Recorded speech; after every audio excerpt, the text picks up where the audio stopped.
Dover, Delaware, after a 30-year absence, to the Monster Mile, where the action will not be at a mile a minute, but 3 miles a minute. And we're awaiting the call to get it all underway. Gentlemen, start your engines!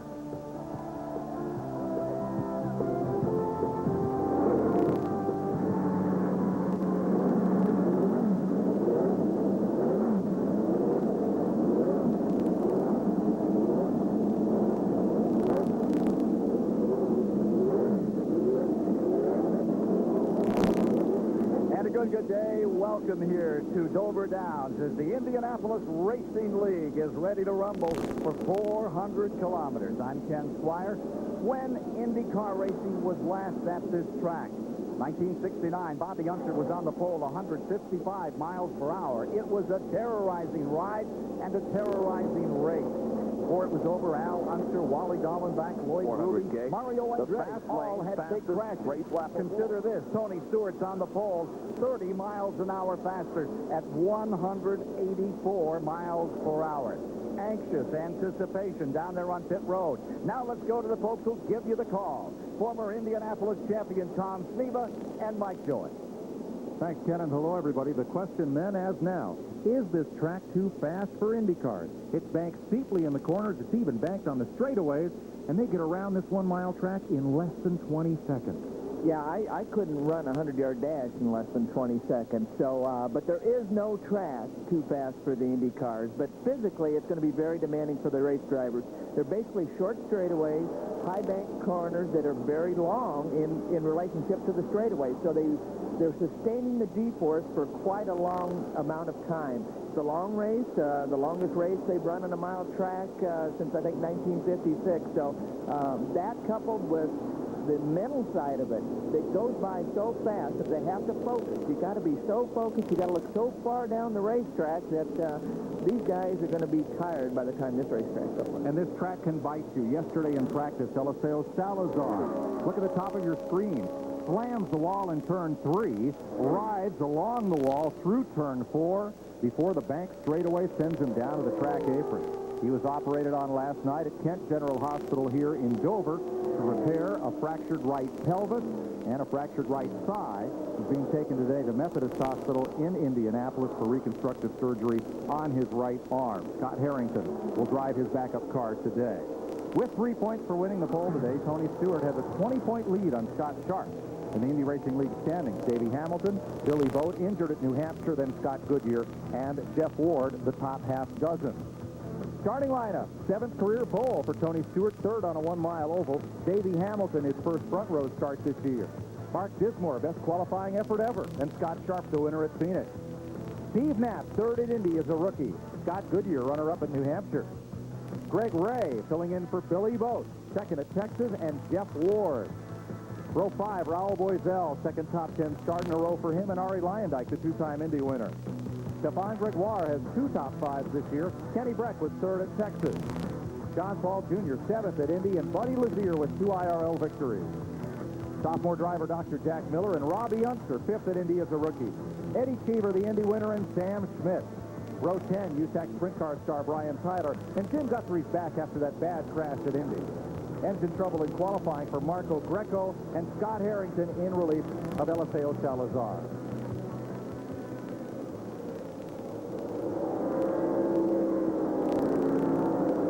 Field forming up behind the safety car.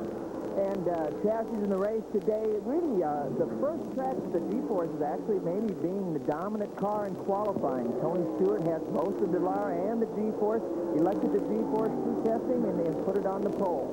Oldsmobile, again, the dominant motor, Infinity working real hard to try to close that gap. The tire situation doesn't seem to be a big concern. There's a lot of grip, and they're all doing well. Getting set for a start at Dover Downs. 248 miles. Green flag.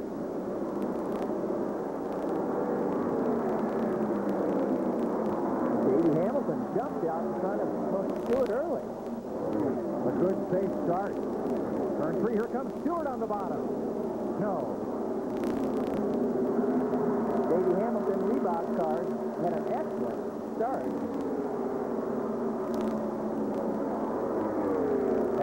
start here for the Pep Boys Indy Racing League at Dover. 5 cars have broken away from the field. Again, coming off of turn 2, a good shot down that back straightaway.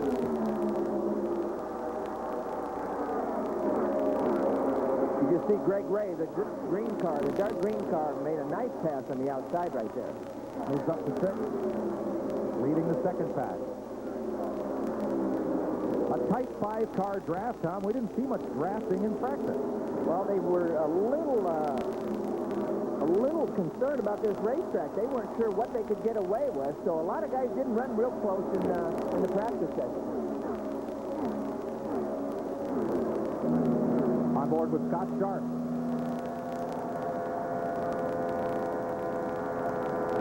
Again, you can see the steering wheel shaking around. We'll go by some lighter spots in the racetrack, and those are the areas where they actually ground down the racetrack to try to reduce the roughness of the surface.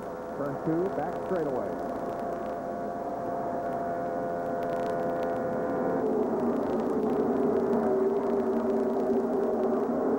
Tony Stewart out in front now.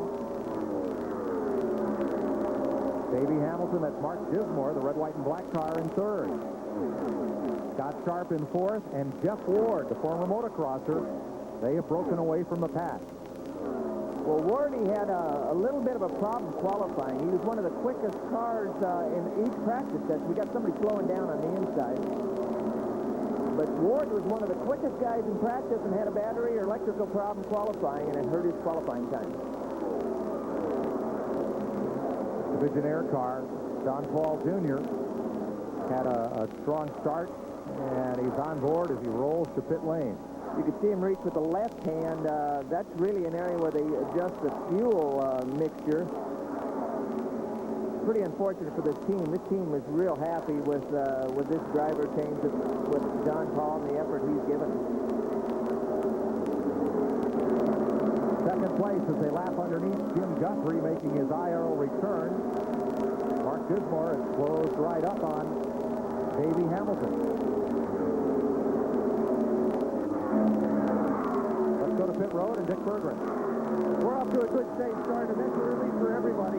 If you were to talk to the stock car guys who race here regularly, they would tell you that they were fearful for the IndyCar drivers here. When told that these guys are running 30 miles an hour faster than the stock car track record, they're running wide open all the way around, and peak speed only differs by some 4 miles an hour from the slowest speed. The stock car guys just shook their heads and said, we can't imagine how they can do it. So far, they're doing it very well. One of those guys was Winston Cupper, Jimmy Spencer, who was here and won the Busch Grand National North race yesterday.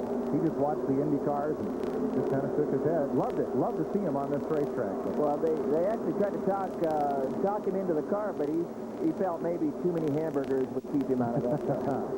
Now, Stewart is working the high side of race traffic. Going by Kenny Brett, the white and orange car. Second place battle underneath Jack Miller.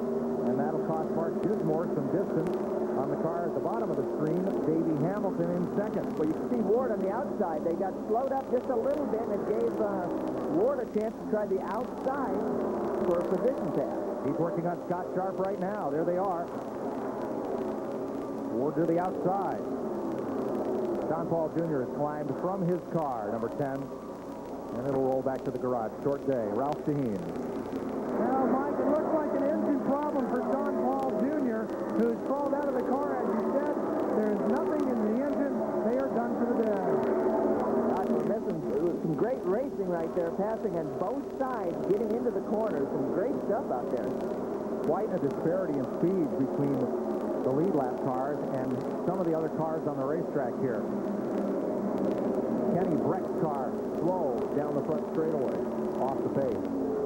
Some of these speeds we're seeing here on the graphics are traffic related. If they were by themselves in clean air, it would be one thing, but traffic here can be really a hindrance to these guys. Tom, it doesn't look like there's anywhere on this track you can escape traffic, even with just 22 cars. No, and it doesn't look like Stewart's having much trouble with the traffic right now. I mean, he might not be in a class of it by himself, but it doesn't take long to take roll right now for that point. He just went past Brian Tyler. Put Tyler one lap down. Stewart's last lap, 178.7 miles an hour in traffic. Mark Dismore, who is not in traffic, last lap, 182.3. Kenny Breck has come to pit road.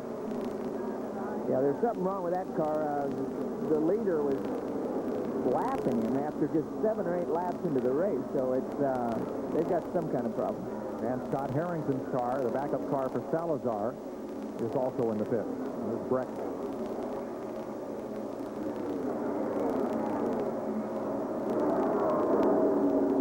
Dick Berggren. Breck is in here right now. He gets slowed right from the very beginning of the race. Crew John Key went out with a fistful of tools, but all they're doing so far is just changing the tires on this race car. They've got all 4 states, but they're holding him in the here. Nothing going on. Now they decide to let him go. I'm not sure they were holding him, or Breck wasn't sure he wanted to go back out there with just a change of tires. Oh, for second, third, fourth. Scott Sharp right here, slid underneath. It looked like it was probably Greco, and definitely got his attention. I think he surprised him quite a bit like that.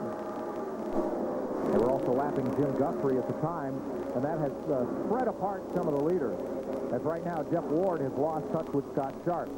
Tony Stewart, your leader. There's Stewart. Here's Ralph Dean. Mike, the bumps on this racetrack as they cross over the sections of concrete are so bad for the drivers that their eyes are just vibrating furiously to the point that most of the drivers cannot see their gauges. Hard in the wall, Ralph, and that is the 35. It is Jeff Ward. Spinning is Jack Miller. Spinning is Scott Goodyear. Miller plows into the back of Ward, but Jeff Ward hits the wall in turn 4 a ton. The right side, wheels and suspension have been stripped from the car. Ward, of all the drivers here, perhaps in the best of physical condition, and he is going to climb out under his own power. Yeah, it looks like Jack Miller is moving around in there, too, and there's Goodyear, so it looks like all the drivers are okay.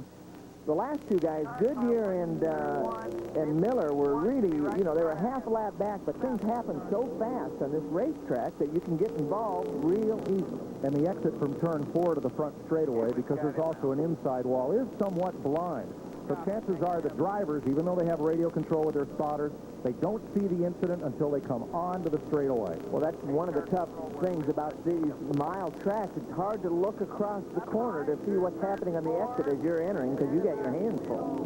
An incredibly hard hit. Something had to break on Ward's car because he was in the low groove, right down against the track apron, and the car just rocketed up to the wall and impacted it. Well, that's one of the tough things about running here in the Indy cars. They like the low groove. It's faster. They can run flat out up higher, but it takes another 2/10 to get around. Ralph Dean. Well, we caught up with Jeff Ward. He's standing by with his wife. Wardy, what happened? You all right? Yeah, I'm fine. Just going through the middle of 3 and 4. The front right A-arms or something snapped, and it just went straight up in the wall. Kind of the same thing Salazar did yesterday in practice, and I'm afraid it's probably not going to be the last one today. The track's real rough, and it's just unfortunate because we had a good car and moved up real well, but you know, I'm just glad I'm okay. It was a pretty hard hit, and hopefully everybody else is all right as well. Can you explain what it's like inside the cockpit, how violent the ride is?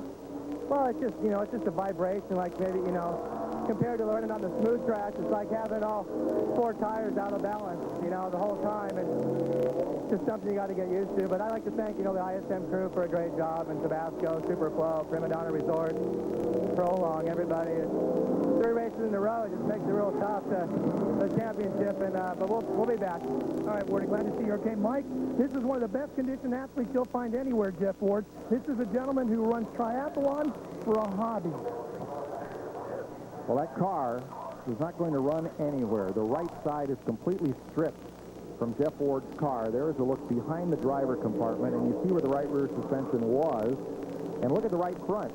Tom, there's nothing left. There's supposed to be all the suspension pieces, the upright, and a tire and wheel assembly there, and it's all gone. But all of that material helped to absorb the impact. Jeff Ward just took a tremendous hit into the wall. Well, you can see the impact here, all the marks along the concrete wall. But again, a testimony to how strong these cars are, because the driver jumps out and uninjured. Now, Jack Miller is okay. He has climbed out of his car and is talking to one of the rescue workers at start-finish next to the inside pit wall. Scott Goodyear also climbed out of his car okay. Both of them had to spin to try to miss the Ward car. Now, there's Jack Miller. Goodyear spun down to the inside wall. Miller spun his car, and it ended up sliding into Jeff Ward's machine and then to the inside wall. When they pushed Goodyear's car back into the pit area, and they're actually trying to get it back to their pit stall to see if they can't maybe make some kind of changes or adjustments to keep that car in the race. It didn't look too bad, Tom. He just took a light hit into the inside wall, so they're pushing that car back. And again, they're going so fast. They come upon the accident so quick, and here we've got a shot of it. Ward, that's the tail end. Ward's up against the wall, so we don't see him get in it, but you see him sliding down the racetrack. Now, this is the front straightaway. He got in trouble in the middle of the corner. Lyndike on the inside. He gets by without a problem. What we don't see from this angle is how these guys are getting out of the throttle. There comes Jack. He spun 360 and flipped what's left of the back of the car. Boy, Sam Schmidt just snuck through there on the inside. Steve Knapp that has just got past. Here we are. There's Wardy up against the wall. You can see the tires coming down the racetrack. Goodyear's back there. Now, here comes Jack Miller on the outside. Goodyear sort of moved up into Jack, and they made contact, and both got involved. I think the reason Goodyear ended up into Miller is he ran over the wing from Ward's car. That had to do damage. Well, this is inside Goodyear. Now, this is inside Goodyear.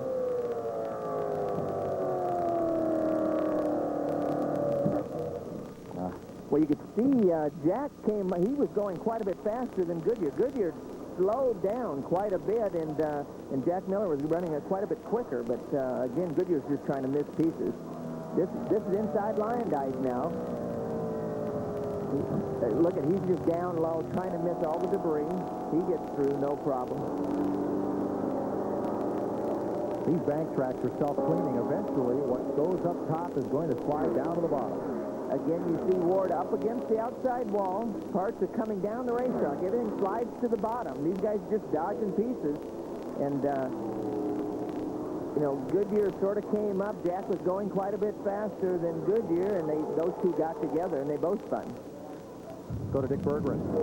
Well, Scott Goodyear had climbed out of his race car on the speedway. They hooked it up with a tow truck, brought him back to the garage area. Chief mechanic Kevin Blanche said, no, and they frantically pushed this thing down to his pit stall. Goodyear climbed back in again. The mechanics went to work on the nose, which was blunt. They replaced it, refired the engine, and Goodyear's going to rejoin the race. So we're under caution here at Dover Downs, 27 laps complete. And we'll be right back. CBS Sports presentation of the Pep Boys Indy Racing League is sponsored by Pep Boys, the official sponsor of the Indy Racing League. Oldsmobile in your local Oldsmobile dealers.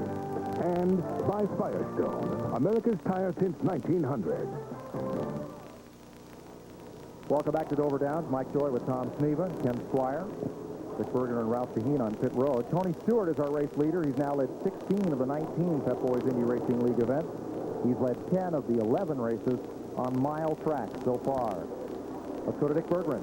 Well, Scott Goodyear had come into the pit area here, and they did some more work on the car in the back end. This is the nose. This is what they took off his race car. You can see how it's all pushed in. It's a carbon fiber nose.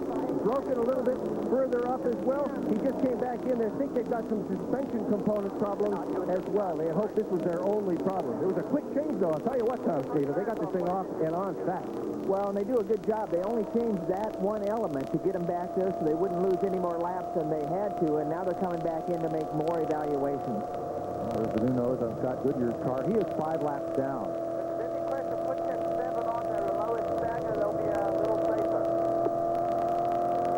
You heard that comment, put 10-7, put the lowest stagger. That indicates the chassis is probably, the driver feels the car is loose. The back end of the car is loose. They're trying to decrease the stagger to try to put some understeer, some push in this car to make it a little easier for the driver to drive. And you notice they're entering the pits at turn 3 at the end of the back straightaway. The stock cars pit off turn 4, but that's a very difficult transition. So they come into the pits at turn 3 and transition back up onto the racetrack at turn 2. This is one of 4 cars that have made pit stops under the caution here at Dover Downs. We'll be right back. Welcome back to Dover Downs, where we're under caution at 31 of 248 laps. Tony Stewart has led most of them. Let's have another look at Jeff Ward's crash up between turns 3 and 4. You'll see him right there, way back in the corner. That car had to brake early in the corner, and he got up there all the way around, down the front straightaway, and now you can see Jack Miller and Scott Goodyear get together. The tough thing, Tom, is he was right at the bottom of the racetrack when things let go, and it was a long ride from there to the top and the wall. Again, this is Goodyear. You see he gets debris on the right front. That's where he gets some damage, and then Jack Miller and him get together. The leaders will pit under this caution. Here's Dick Berggren. Well, this is exactly what Larry Curry promised us this morning he was going to do, Mike. He said he is going to play the pit stops at this race based on cautions and nothing else. I've been watching the stock car races, I guess. Tony Stewart now in his pit area. They're going to do 4 tires and fuel on this thing. About half this crew, you'll notice, is in blue uniform. They're from the team car of Robbie Buell, which isn't here today. There he goes. Stewart is gone. 10.9 seconds. A great stop for Tony Stewart. When he was the first out, you saw Davey Hamilton exit the pit right after him, so not much change in the order in the first couple cars. Most of the field has pitted under this caution.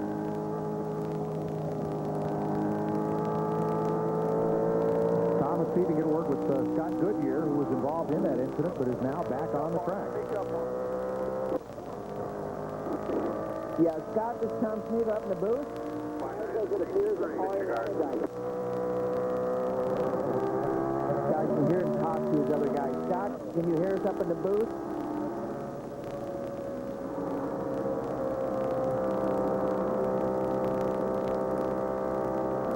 He was just talking with his crew a little bit, so yeah, he's got his hands full trying to get this car sorted out.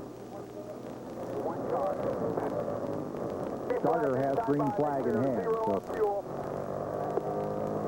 looks like we'll get a restart this time by. Drop on a pace car halfway down the backstretch. John Paul Jr. is in the garage. Kenny Breck has electronic problems. They found spark plug wires that may go deeper than that. Jack Miller was involved in the incident, so was Jeff Ward. Dick Berggren. Well, Breck's car, Mike, you're right, and they will go deeper than that. They have changes about everything electronic on that car. John King, the crew chief, however, says they do not yet have the problem. He has gone into the garage area for more significant repairs. Raul Boisel is the race's 3rd leader. As we go back to green, it is the first time he has led an IRL race. Tim Guthrie having trouble getting up to speed. Back under green. Well, again, Mike, you could see that some of the guys did not take advantage of that pit stop, and they remained out. Smith's out there. Both the Cheever cars stayed out. Robbie Unser. And Cheever drops to the inside, makes the pass, moves up to 4th.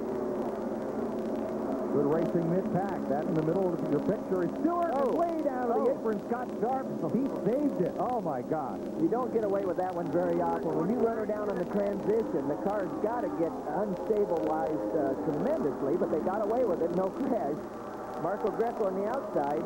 Goodyear and Sharp both.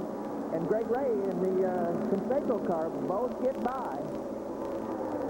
Marco Greco in the red car was up where he was supposed to be. They told the cars being lapped to stay high on the racetrack. Right. They thought that'd be a little safer situation. If you're off speed a little bit, leave room underneath.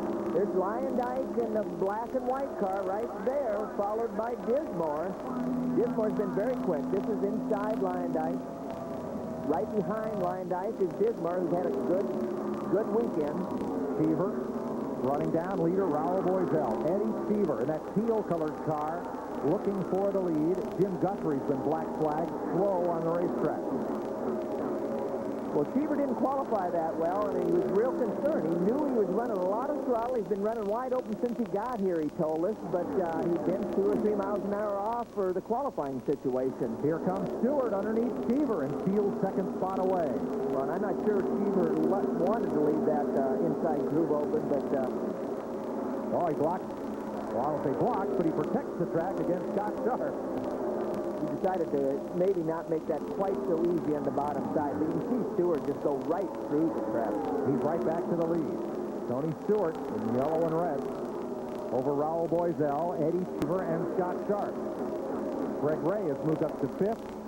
Unser to 6th. Davey Hamilton 7th. Ari Lyondike, Mark Dismore, and Lazier. See how quick they come out the corner there. I mean, they get up the hill in a hurry. Ralph Dean. Well, Dr. Jack Miller's just come out of the infield care center. How are you, and what happened to you out there? Oh, I'm fine, thank you. Jeff Ward obviously hit the wall, and some debris came off. I went high to miss him. I hit some of his debris. Thought I hit, got by, and I know Scott Goodyear didn't see me and turned up and caught me, and it spun me out, and then I ran in the back of Jeff. And I'm sure he didn't mean to do that because during a wreck, it's survival of the fittest. Everybody's just trying to get through. So it's kind of a shame. We went through some adversities this weekend, but we had a good race car.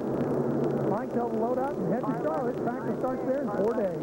And caution is out as Mark Dismore comes to pit road. This was the fastest car in practice. And it has lost an engine. Dismore, popular pick among the Railbirds for a top 3 finish today.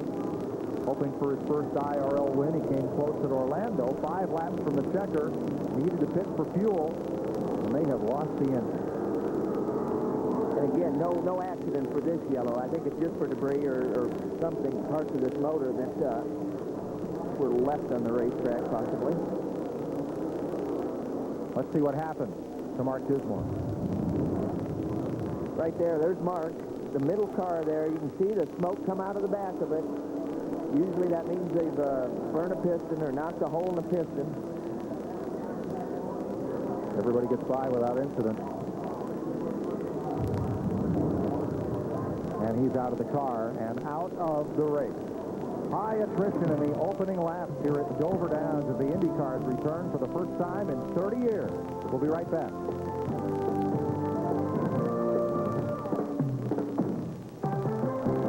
After 46 laps and miles, the 248 to be run in this 400-kilometer race, we've had 3 different leaders, and the man that started it off, Stewart, back up on the point again with 3 lead changes, and the speed way down from that 185 at which he qualified by these 2 caution periods, which are still extending now through 17 laps. And the cars, Jack Miller is out, Ward is out, and Harrington pulled out after lap 1. Let's go to Dick Berggren. I'm with Mark Dismore. He's been out of the car for about a minute and a half. And, Mark, your heart is still pounding. How physical is it out there? It's real physical, Dick. It's quite an aerobic workout, I'll tell you. What happened to the engine? What caused it to fail? Well, I think we broke a rod is what it felt like. I mean, I've lost a couple, and that's what it felt like happened. It's probably lost a bearing and then the rod let go. Many of the mechanics this morning were saying that there's kind of 3 races here. A race to see if the engines are going to survive, the cars and the drivers. In this case, the driver's fine, the engine's not. Mark Dismore, one of the fastest in practice all weekend here at Dover Downs. I'll tell you, they're fortunate if they lost a rod that it didn't go through the side of the block and cause a lot more trouble for everybody. That's true. Coming up next, CBS Sports begins its coverage of the Goodwill Games, live from Madison Square Garden in New York, in an international hoop fest. The USA and Puerto Rico square off. That's next. And later today at 4 p.m. Eastern, final round coverage of the Ameritech Senior Open from Long Grove, Illinois. You got to restart. Tony Stewart leads Eddie Cheever, Scott Sharp, Greg Ray, and Davey Hamilton. Robbie Unser is 6th on the restart. Ari Lyondike, Buddy Lazier, Stefan Gregoire, and Raul Boisel. Well, again, the big story, Cheever did not qualify that well, but you can see him running right towards the front of this pack. So he obviously has a better race car than he did a qualifying car. Tim Guthrie back on track after a stay on pit road. And Cheever is doing a good job of hanging right with Tony Stewart. He really is. Again, we can really see the white marks down the racetrack. Those are the places where they brought the grinder out to try to smooth this racetrack to make it a little less physical for these race drivers. Dick Berggren.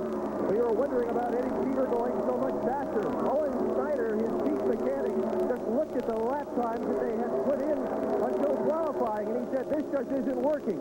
So they changed just about everything in the car. They changed springs, shocks, ride height, rear wing. Basically, they threw an entire new setup at the race car. They only had a few minutes to practice last night. He was quick there. It's great today. Cheever's last lap, the fastest I've seen on the board today, 181.4 miles per hour. And Greg Ray just ran a lap at 182. Wow. Well, these are speeds that are faster than what they actually qualified at, and very rarely did he see that at any of the IndyCar races. Greg Ray, 182.5 last time by. He's the fourth-place car at the top of your screen. That black machine with the orange helmet, it's dark green, actually. His own car is black. This Conseco car is dark green. He's subbing for injured Billy Boat. Second place race. Cheever has been caught by Scott Sharp. Scott Sharp right there is putting more pressure than Cheever wants to see right now. This is inside Scott Sharp, so Scott now is really just sort of sizing him up, seeing where he's maybe a little stronger, where his weak points are in relationship to Cheever. Wow, inside, down, underneath, going in. Eddie must be leaving a little bit of room there because, again, he's as quick as anybody.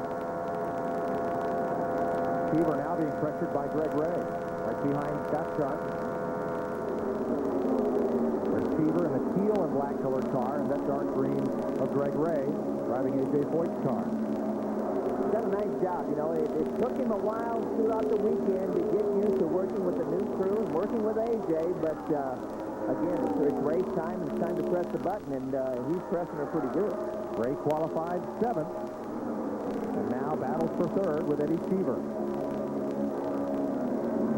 It's interesting. Eddie was real good when the tires were cool. The thing's heating up. I can't tell yet if it's starting to get a little bit loose, and he's having to roll out of the throttle a little more than he wants. Well, you can see the bumpiness in Greg Ray's car right there at the exit of turn 2. The car really just jumps and then settles down from the downforce, but it's pretty violent transition.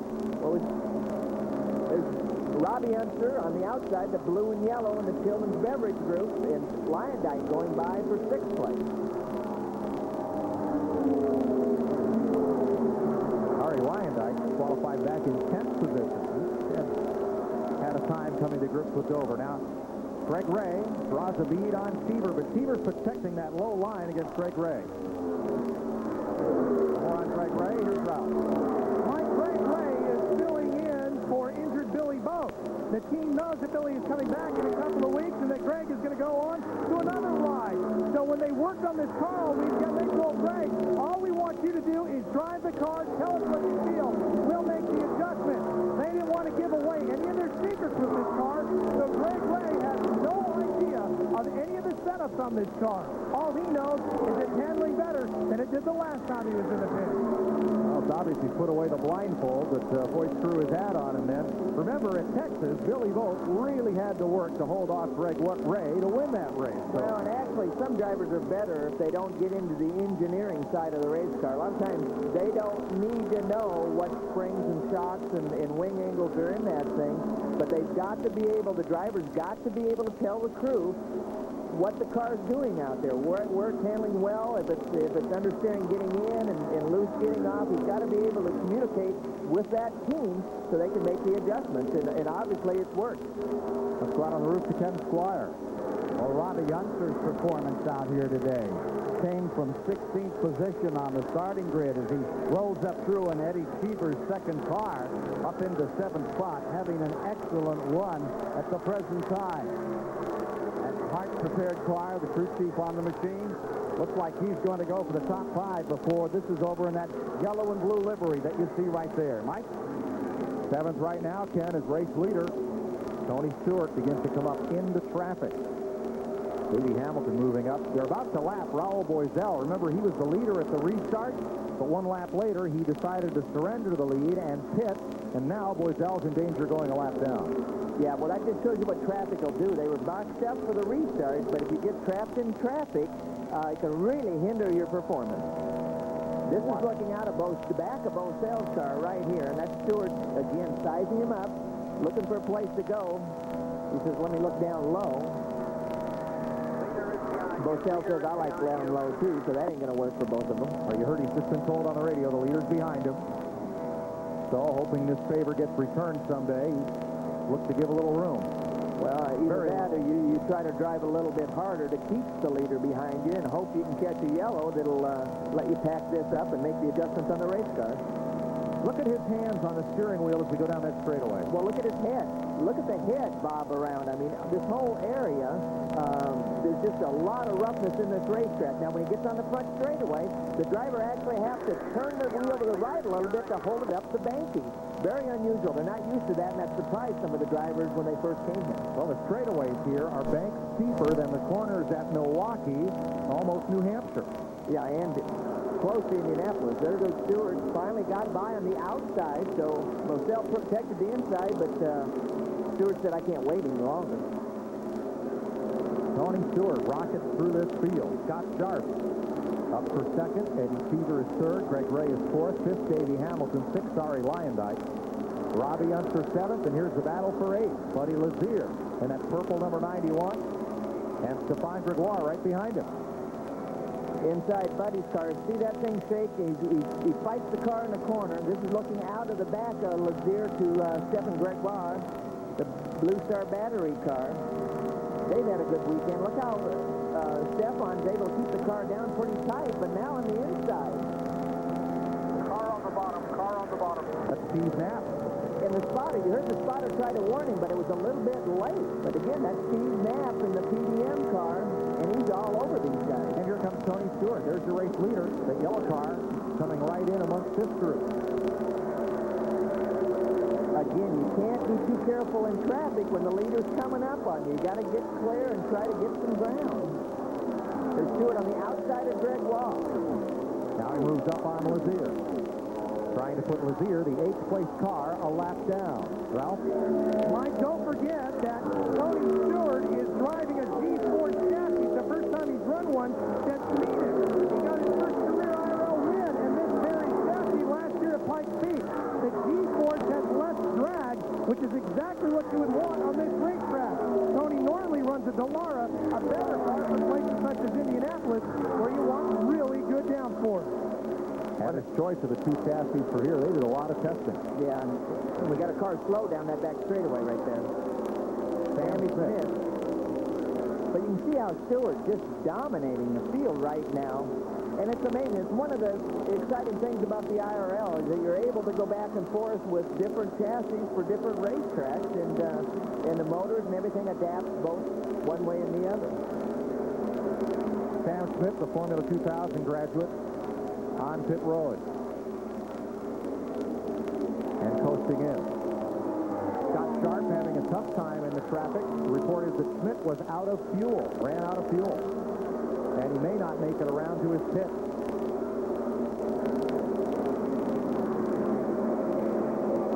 Now he's up on the banking, trying to get a little coast down the hill. Yeah, that's real bad timing where you're going to run out of fuel. He obviously had to go about the whole racetrack and not going to make it. He's at the entrance of turn 3, and it's a long way around to the pit lane.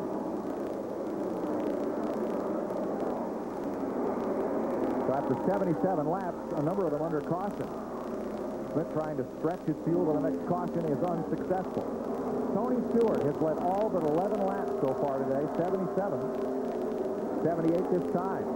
Well, it's going to be interesting to see what they got to do. Smith is not going to make it, so it'll be interesting to see when they throw the yellow to try to get him out of harm's way.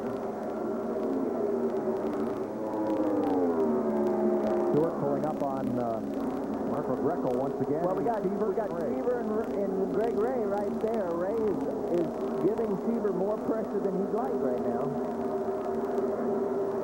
Sam Smith trying to bump it along on the starter motor, and they have waved the caution for Sam Smith. Pits are closed. Car 1, 2 liters, turn 3. Now the pits are closed as the caution is waved, as you've heard. Smith can pit and add enough gas to get back around the racetrack without penalty, even though the pit lane is closed right now. CBS Sports coverage of the Pep Boys 400K continues after this message and a word from your local station. Welcome back to Dover. Sam Schmidt, running out of fuel, has brought out this caution flag after 82 laps. Tony Stewart was first in the pit. Scott Sharp right behind him, and they are the first out of pit road as well. Eddie Cheever is third. Yeah, Mike, let's Scott Sharp, Tom Sneeve up here in the booth. Copy. Next time we come in, we'll see if we can address that. Scott Sharp, Tom Sneeve up in the booth. Go ahead, Tom. Scott, we got to ask you a little bit about traffic. You got down in the apron, getting into the corner one time, battling for position. That was fun to watch. What was it like from your spot? Well, long shift and back is pretty good. Definitely not where you want to be. You know, close quarters to 3 cars in there. I wanted to get by Tony. I wasn't sure if he saw me, and I used up a little extra road, I think. One thing at a time, Scott. Did it knock the car loose, or what did it do to the handling? Well, it just pushed it up. The minute he got down onto the apron, it pushed it right up the embankment. Luckily, I think Cooney saw that I was low, and he moved up a little as well. How's the chassis other than that? I mean, how are you? You got something for Stewart in front of you? You're going to go green this time, Scott. You're going to go green this time. Fuel to 96. Fuel to 96. I don't know, Tom. I think we're just going to hang in there, keep riding, and see what happens. Good luck. Thanks, Scotty. Going green this time. Green, Scotty. Going to go green. Get your fuel up to 96.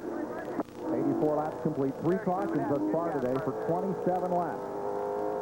Pace car stretches out the field at turn 4. And Scott can try to get a jump on Tony Stewart here. He's coming. He's reeling. Stewart is going to close right up within a car length and chart for the lead in turn 1. Sharp's got him. A great move. He got a little momentum on the restart. He's able to get after the throttle and got the job done. Battle for third. Greg Ray. Well, good battling here, side by side. Goodyear on the outside. He's a couple laps down, but he still wants to race with these guys. Greg Ray almost got in the side of Cheever. Scott Goodyear lets the cars on the lead lap go by. Now out in front of Scott Sharp is Knapp. Back in 13th spot, 4 laps down, but he's just as fast as the leaders right now. That's Knapp ahead of Scott Sharp. Again, this is inside Sharp's car.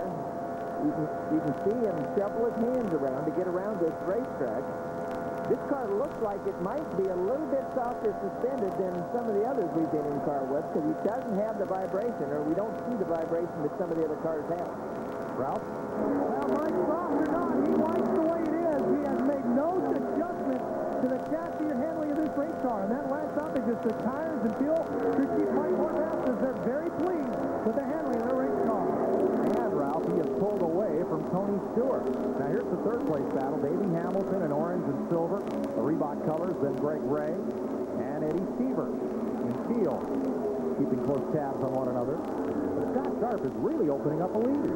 Well, that's pretty impressive, because we asked Scott if he had anything for Stewart, and he wasn't sure he did. But it goes to show you how close these cars are running, and being in the right traffic position and clean air really helps the car. Closing in on 100 laps, Ken Squire. When you watch this battle between Scott Sharp and Tony Stewart, remember, it's not just over Delaware.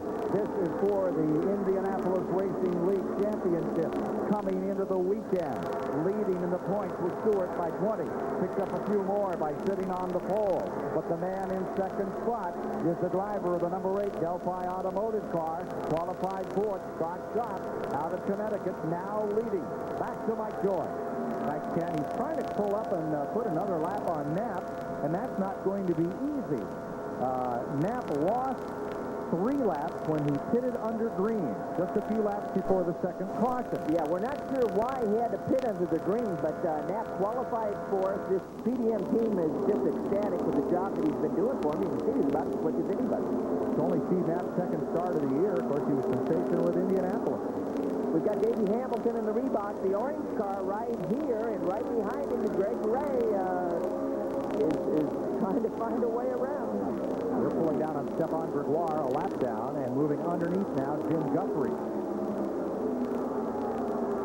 Well, Seaver, you can see Seaver, the third guy in that, right after the green car is Eddie Seaver. So it's a pretty good battle right here between these three. Dick Berggren. Well, Tony Stewart came in on that last pit stop, and his pit stop was fast. Oh, we got a big crash on the front stretch. Big front stretch crash. That's 99, Sam Smith. He pounded the wall down the front straightaway, and you see the whole right side is clean from that car. Well, you can see that tire is still going to cause somebody trouble, but again, it's just wiping the right side out. Spotters are trying to indicate where their cars need to go. Now, that would be there's the rear tire, I believe. He hits the wall, Tom, come right at the exit of turn number 4. The car swept up high and just pancaked the wall with the right side. Sam's moving around, and he's going to climb out. Well, again, he was a little farther around the corner than the first incident we saw. Sam's okay, he stumbled a little bit, but he just missed the left front. Going through pit lane instead of the racetrack. Well, since he and his dad own most of that car and equipment, that's going to be a devastating setback for Smith. Something must have broken on the car because it wiggled and then went up and shot into the wall. Yeah, well, there's other owners now. There's probably people in the grandstand that own parts of that car now. Smith is okay.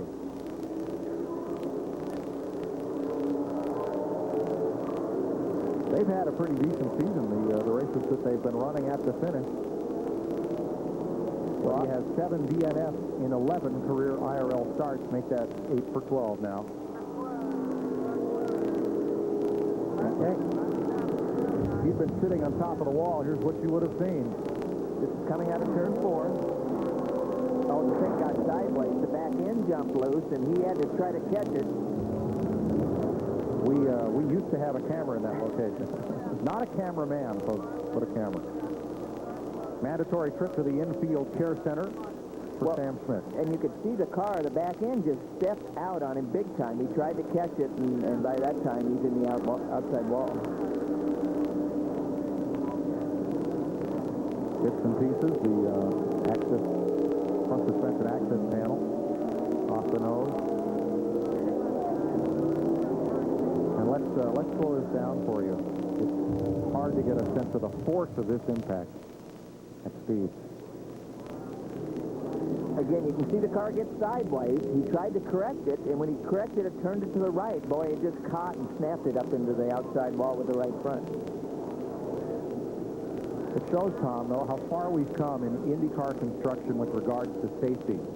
The suspension pieces compress, collapse, the tires do their job, and then all that right side pod does an awful lot to absorb impact. Well, you can see there's not much left on the right side of that. You can see the tire bouncing across the racetrack, almost hitting the car again as he passed it one time, but again, self-cleaning, everything goes to the bottom. Let's check with Ralph. Mike, look at this. Here's one of the tires and pieces that came off of Smith's car. You can see the inside is still here. You can see all the suspension pieces as they broke upon impact. The outside of the wheel tire completely gone. A very, very heavy impact by Sam Smith. This was still on the racetrack. Cleanup crew picked this up and just threw it over the wall to get it clean so they could get the other car still on the pace flaps. Oh, wait, look at the brake line. Still attached. Again, the thing jumped sideways late in the corner. I mean, he's back into the throttle quite a bit of a few seconds, and so there might have been something that broke in that car to snap it sideways like that because, again, he'd been back after the throttle for more than a few seconds on the exit of that corner. But the best news is that Sam Smith is okay. Here's another look at it.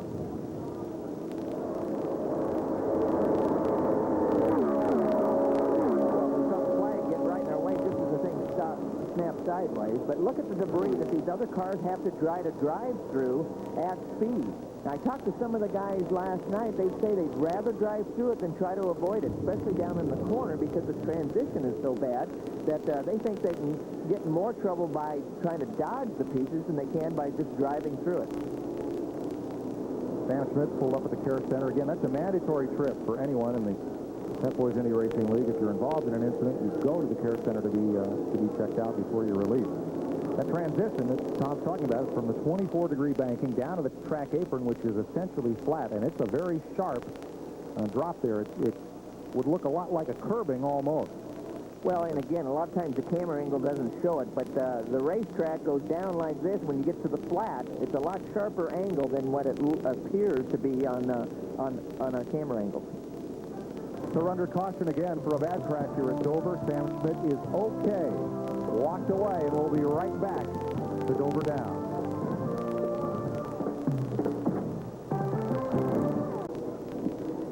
Welcome back to Dover Downs. We are under caution for Sam Schmidt's crash coming out of turn number 4. Schmidt just hit the wall hard. Now, Scott Sharp in the last run of green flag racing had opened up quite a lead on Tony Stewart. Let's go to Dick Berggren in the pole sitter's pit. Mike, the handling has gone away on Tony Stewart's car. In that last pit stop, they changed the tire combination on that race car. They also changed the nose wing. Stewart radioed back to his crew, it's worse. He's got a lot of onboard adjustments in that car. He's fooling with all of them, and he says to his team, do not worry. This car will be fine at the end of the race, even though Scott Sharp's faster than us right now.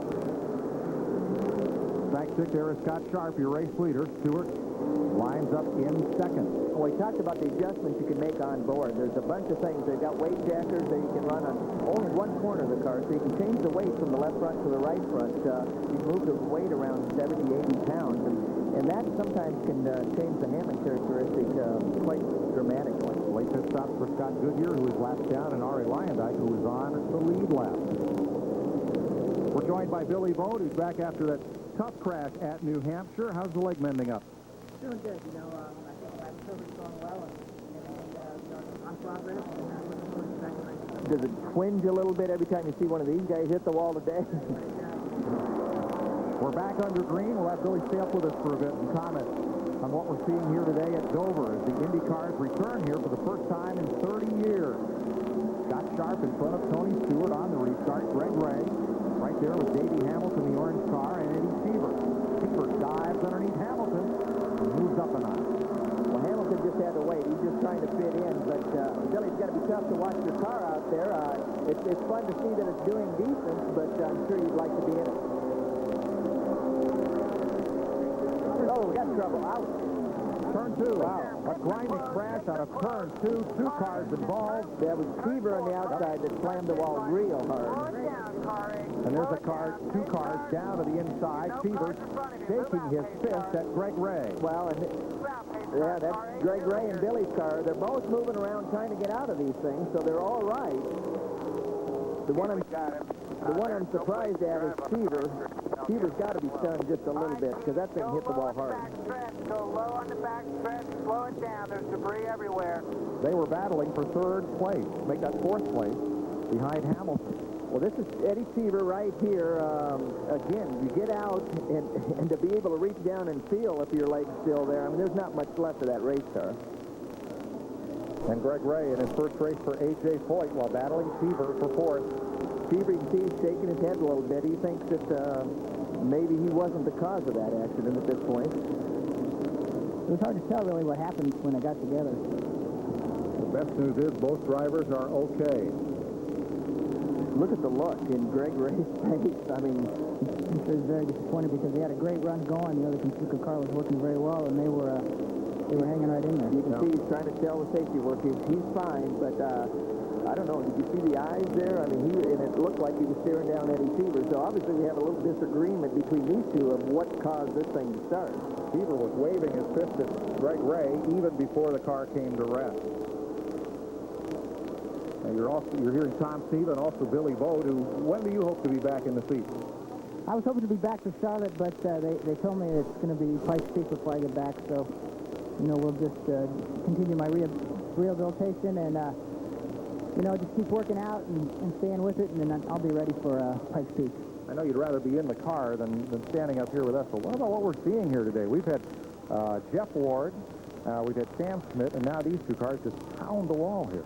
Well, I think, you know, this is a very tough place to run. It's very much high attrition, and we're looking at, you know, the guys are running close. I mean, I was up there watching them in the suite, and how close they're running is incredible. I think it would scare them if they knew how close they were running. So we're looking at AJ, your owner, and obviously he's got to be a little discouraged at For this the point. second race in a row, he has to take the ride to the care center to meet his driver. I've seen that look on his face before. That's not a good No, look. he didn't like that. The good news is we couldn't read Eddie Cheever's lips as he was walking away. Yeah, it would be interesting to see that replay again. Well, let's try to see. This is inside Lazier's car right there. Well, again, you see them wheel to wheel, side by side. There's just not enough room. Yeah, They're both fighting for the same spot and touch wheels. Again, from that angle, it didn't look nearly as severe as it did from the live angle, the other angle we saw. Looked like they just ran out of racetrack. You know, Eddie was coming down, and the car on the bottom is naturally, you know, the gravity wants to take it up the bank, and they just ran out of room. Very unfortunate. It looked like Greg realized that he wasn't going to be able to get the pass done. He was actually trying to sneak back out of that situation, and, you know, it doesn't take much of a wobble when they're running that close, but it's amazing these guys feel good enough to run that close to each other when they're running, you know, the speeds they're going on a mile over. Here they go. Again, you can see Eddie get slammed up into the wall. Just kind of got the left rear there, and they both just went straight into the fence. It's, and then that inside, I tell you, that inside impact is just as bad as the first one because you have to wait for that one coming. You see that one coming, and there's absolutely nothing you can do. So, well, it's a little bit like a blue light special, a 2-for-1er, you know. You get the outside wall, and what's really bad about the outside wall, it tears all the suspension off, and there's nothing there when you get to the inside wall to absorb the energy. No, you don't have a brake. Just steering, and you got your foot on the brakes, and it's absolutely doing nothing. Well, it looked like there's plenty of room for blame, and both drivers were gesturing and signaling to each other their disapproval. Here it is again. Right in the bottom, you see Greg wiggle a little bit right in the middle, but they get through that, and again, they come together. It did not look to me like Greg Ray pushed very much up the racetrack. No, but he did. Just before they made contact, Gray wiggled. He's down low trying to get by Eddie, and the car wiggled. Looks like it wiggles over that bump. When it wiggled, he sort of backed out.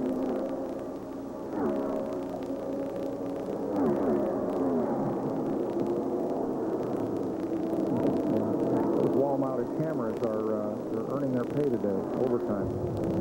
Well, the drivers are taking a beating and earning their pay today, too. Dick Berggren.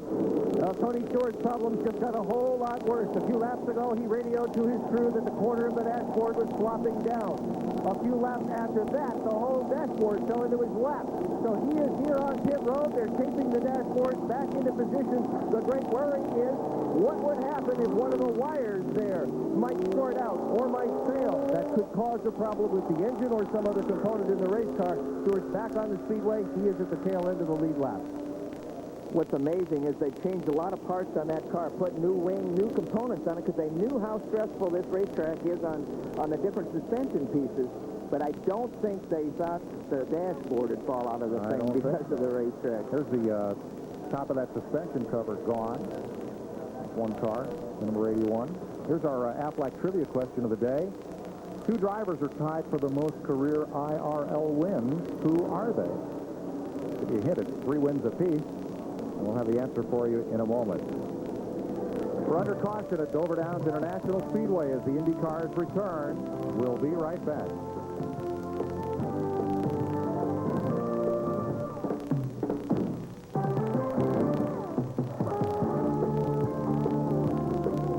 Advice come to True Value. Anything to help.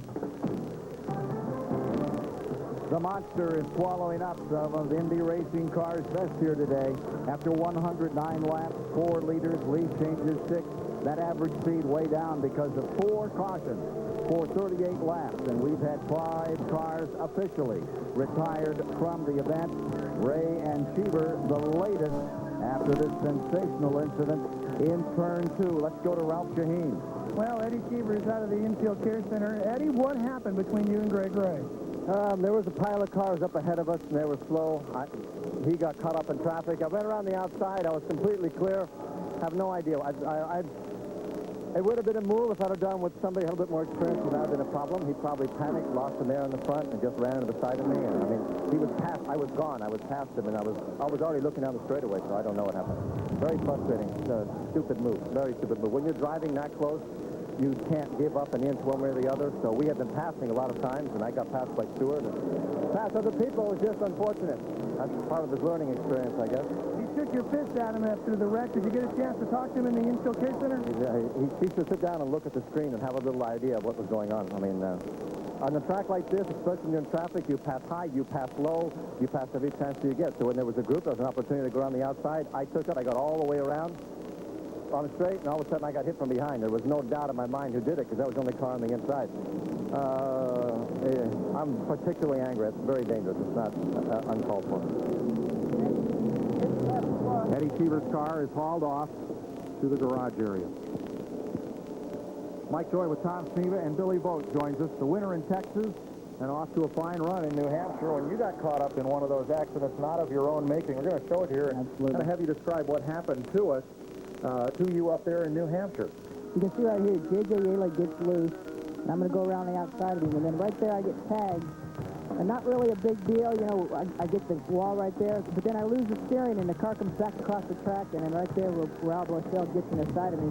And you can't really see the impact, but the nose of his car is lodged right in the side of mine right now, and it actually went in about 10 inches into my car and was laying in my lap, and it was something I'll never forget, a pretty painful incident. But I really got to give a hand to the IRL Medical Crew. You know, they did a great job of getting me out of the car, and, you know, Dr. Block, they pulled me back to Indy and took care of me there. And, you know, those guys did a great job, and I feel real lucky. It was pretty interesting. It looked like you almost cleared the whole situation, but just got nipped, and the outside wall really didn't do much damage.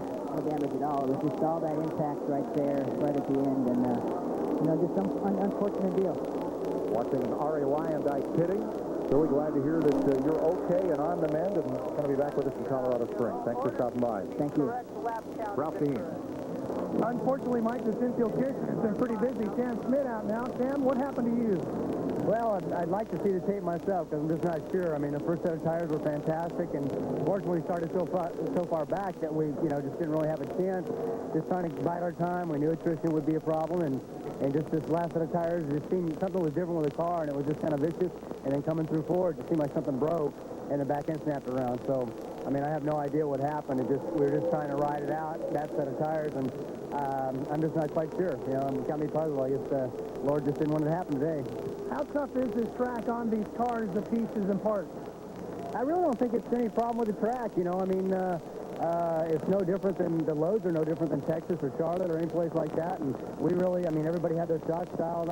I hadn't heard anybody complain about the bumps. You know, it's just one of those deals. And if anything, it's just a little narrow with, you know, with what happened to Greg and Eddie. There's not a whole lot of room at 180 miles an hour to make corrections. So it's, you know, people were really being conscientious out there though and giving people room. So I didn't expect this to be this bad. Thanks, Sam.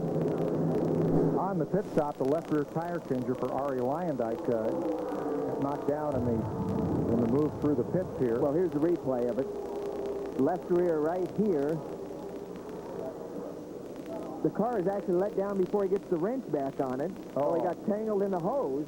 Trying to push the car away. Got tripped up there.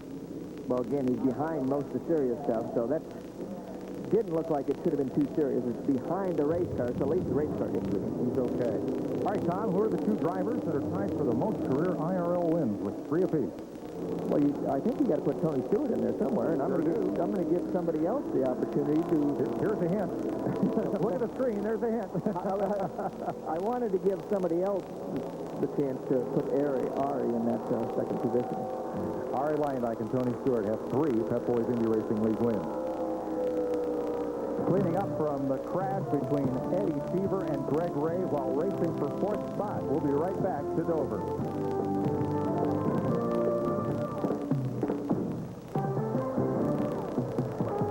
Coming back to the green flag. Flag control. Scott Sharp with a good jump on the field. That's Buddy Lazier right behind him, who's a lap down. Tony Stewart has pitted 4 times during this 5th caution flag just concluded. Didn't lose a lap, though, but they had a lot of trouble. They got a dashboard problem. We'll have to see if it's going to be a factor later in this event. So Sharp is the race leader. Davey Hamilton is now the 2nd place car. Robbie Unser, Ari Lyondike, and Tony Stewart. Greg Ray involved in that incident with Eddie Cheever. Ralph Shaheen's with him. Well, Greg, what happened out there, and are you okay? Yeah, I'm fine. It's just it's very disappointing to be in AJ's car and running for Conseco here. And we had a pretty good car. We were working our way up to the pack. We started 7th, and right then we were running in 2nd. And, you know, I really think we're one of the fastest cars on the racetrack, and earlier that section, Eddie Cheever was blocking me, and I'd back up, and I'd run on him, and I was 4/10 a lap faster than he was, and on that restart, he tried to take a flyer on the outside on the second lap, and he squeezed me down. I hit the apron, and I gathered the car up after that, but he just didn't give me enough room at the exit, and he cost us both the race. I mean, it's really disappointing. We're just barely, not even halfway, and that's just, you know, that's just uncalled for. Apparently a difference of opinion, Mike. Sure is. One that will be talked about after a lot of looks at those replays. Well, the view is very different from different angles on the racetrack, and you know, drivers very seldom make mistakes. It's usually the other guy. Good point. Scott Sharp leads Davey Hamilton and Robbie Unser. Now, Tony Stewart, here's Stewart. He passed Ari Leinbach. He's back up to 4th place, charging toward the front. Well, the problem they're having isn't hurting the performance of the car as far as handling and speed around the racetrack, but you know, what it's doing to their telemetry and their communication and what he knows about what's happening with the car, that's something else. One of the 2 fastest cars throughout practice, Mark Dismore the other. Stewart starts on the pole today and led most of the first half of the race. Riding with Scott Sharp, the race leader. Delphi Automotive camera on Sharp's car. An engine is gone in Raul Boisel's car. Turn 4, plumes of smoke. Well, we're actually seeing more motor problems than I thought. The stress we thought would come from the physical aspect and the suspension and those kinds of things. But we're seeing the engines go away tremendously here. Transworld number 30 of Boisel coasting to a halt. Yeah, a little smoke here. That's just fuel gathering up. You know, the motor stopped a lot quicker than the fuel injection system did, and so that's just some fuel burning off there. We just crossed halfway, and Scott Sharp is the man at the front. Wilton, Connecticut native, go-karter, sports car national champion, World sports car driver, and now IndyCar racing. Well, and it's the Kelly Automotive Group. Here's Scott Goodyear that we saw had the problem earlier. Again, when you're 5 laps down early, you think you're pretty much out of the race, but with this kind of attrition, that he still could be a factor. He is. He's the 11th place car. Dick Bergman? Boisel is in the process of getting out of his race car right now. There's a lot of fluid here all over the ground. Smoke pouring out of the area where the radiators are. Disappointing. He has run very fast in practice and thought he might have one of his career best days here at Roland, but it will not be. Stewart going around the outside of Robbie Unser in the Beverage Group's car. That's 3rd place for Tony Stewart now.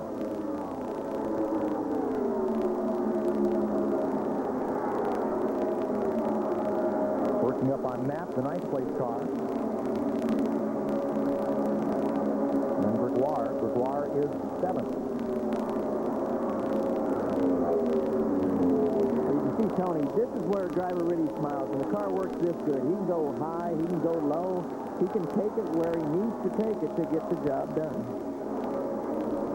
Passing flag working on the drivers a lap down, but Gregoire holds on to that bottom lane.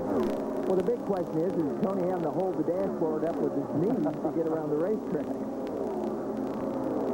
They do a lot of testing with race car chassis, but I don't imagine, Tom, they do a lot of vibration testing with the whole car. Perhaps after this race, they'll start. Well, I'd say the Monster Mile is pretty much an industrial strength vibrator at this point. They've knocked the dashboard loose on Tony Stewart's car, and it has gobbled several cars, starting with Jeff Ward into that wall. Jeff Ward, Sam Smith. And then the Cheever Ray incident, which took out 2 cars contending for 3rd place. Now, look at the vibration on the steering wheel of Buddy Lazier. Compare that to Scott Sharp, whose wheel was relatively calm. Right, and Buddy hasn't been happy with the car. They've not only been a little bit off the pace, a little bit slow, but they were concerned about fuel mileage, and those two don't normally go hand in hand. If you're slow, you usually get good fuel mileage. So this team's really been scratching their head, and obviously still didn't quite catch the setup for the Munster Mile. Now, the way his head's bouncing around, is that vibration from the surface? Is that airflow over the helmet? Which? No, at Indianapolis it might be airflow, but here I'm pretty sure it's the surface and the roughness of the racetrack. But again, we can adapt these cars to any condition. I mean, this is a little rougher than some places, but you know, that's why they put a couple different pedals in the car. Boy, Tony Stewart just went underneath Davey Hamilton and did not leave a lot of room. He's up to second place. And indeed, they have made that car faster than it was in the last green flag run. He's just sped away from Hamilton. Well, Davey, again, running second. You know, he's not very far off the pace, but you got to run on him down the back straightaway from clean air and made that pass look pretty easy. But Stewart has had to come up through all this traffic, and it's allowed Scott Sharp to open up a lead of more than half a lap. They're not running too far apart on speed. Sharp's last 2 laps have been in the 181.5-mile-an-hour bracket. Stewart right at 181 miles an hour. Well, we saw them a little while ago. They were both together, and we thought actually Stewart would have a little bit for Sharp, but you know, Sharp went on by and it maintained. Stewart didn't have anything for him. Again, they probably haven't been able to adjust the chassis like they wanted to, meaning Stewart on the last few pit stops, because they've been addressing the dashboard problem. Well, let's find out. Let's go to his pit. Here's Ralph. I'm with team manager Larry Curry. Larry, you spent so much time fixing problems with this car. You dialed it into where you want it. We had a problem where the dash broke open. We taped it back on. It seems to be going all right. As far as the car's running great. They're set to go to the front now, it looks like, gentlemen. Thanks, Ralph. We should point out that even though Jeff Ward and Sam Schmidt had hard crashes into the wall that also swept up, Jack Miller was involved there, and Eddie Cheever and Greg Ray crashed hard together. Everyone that has gone to the Infield Care Center has been released. There are no injuries reported, which is the best news we can pass along. Well, it talks a little bit about the safety and the advancements they've made. You know, there was some concern last year, but the IRL's addressed these problems, and these cars are a lot better this year than they were last year. Dick Berggren?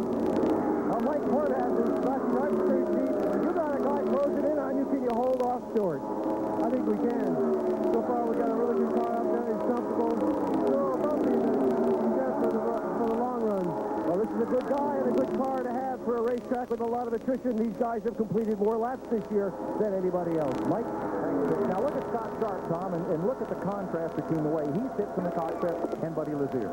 Well, and this is with him on the back of Lyondike. This is Lyondike right up here in front. Now, if there's going to be air turbulence, that should be compounded by getting up close behind Lyondike. So you can see that it's the racetrack that's causing most of the stress on these guys rather than the aerodynamic part. But Lyondike, one of the quicker cars.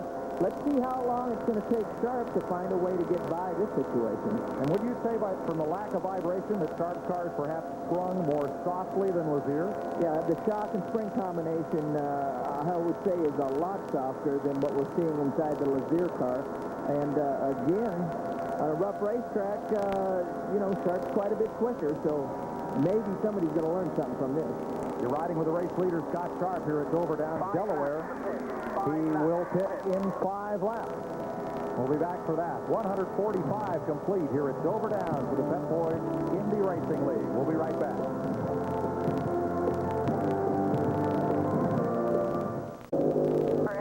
Another hard crash at Dover. Steve Knapp sits in turn number 2. Another hard impact with the wall for the Rookie of the Year at Indy. He was having a fine run here. A green flag pit stop dropped him down 3 laps off the leader, but he was coming back and was in 8th place. Yeah, they're doing a tremendous job. Steve was doing an outstanding job. The crew was extremely happy all weekend with Steve in the car, and it looks like they're working on it a little bit. He's a little taller. He's a tall guy compared to a lot of these drivers, and again, it looks like they're working a little bit to get Steve out of that race car. Now, when the caution came out, Scott Sharp was on pit road, and per the IRL rules, if you are past the entrance to pit road, you are okay to go and complete your pit stop. So he is done with his stop. The rest of the cars on the lead lap will likely pit during this caution when the pit's open. Middle of the track, pace car. Middle of the track, pace car. N4, middle of the track. And Mel Harder, IRL control on the radio. And here's Ralph. My problem for Davey Hamilton, first off, the car had gotten very loose. That's why Tony Stewart whistled on past him.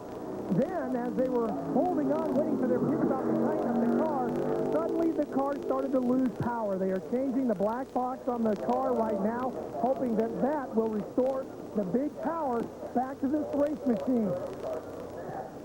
When actually, Davey, this crew came into the pits, actually before the pits were open, but they needed to address this problem, get as much time as they could to try to solve that problem. And the pit stop was approved. We heard on the IRL radio that it was approved for him to pit. The way this rule works, Tom, they close the pits when the caution is out. That's so that the field can be gathered up by the pace car and then everyone pit at a safe speed. But if a car is either already in the pit lane or has a problem, they are allowed to pit, but just to address the problem. Then they have to go back out and then pit in sequence with the rest of the car. Yeah, and it's really a great rule from a safety standpoint. When the pits were open under the yellow, we were forced to actually race to get into the pits. And the yellow's out because you need to slow the cars down. There's a problem out there. So I think it's been a great change and it's helped the safety of the sport. Robbie Unser is on pit road, and Scott Sharp's pit stop allowed Buddy Lazier to get back up on the lead lap. As he came around under green and passed Sharp in the pit, Sharp was the race leader. Well, let's have a look and see if we can figure out what happened to Steve Knapp at turn 2. Again, this is coming out of turn 2. They come up the hill. Oh, he's in trouble way back in the corner. Right here he got in trouble. So something obviously broke entering the corner.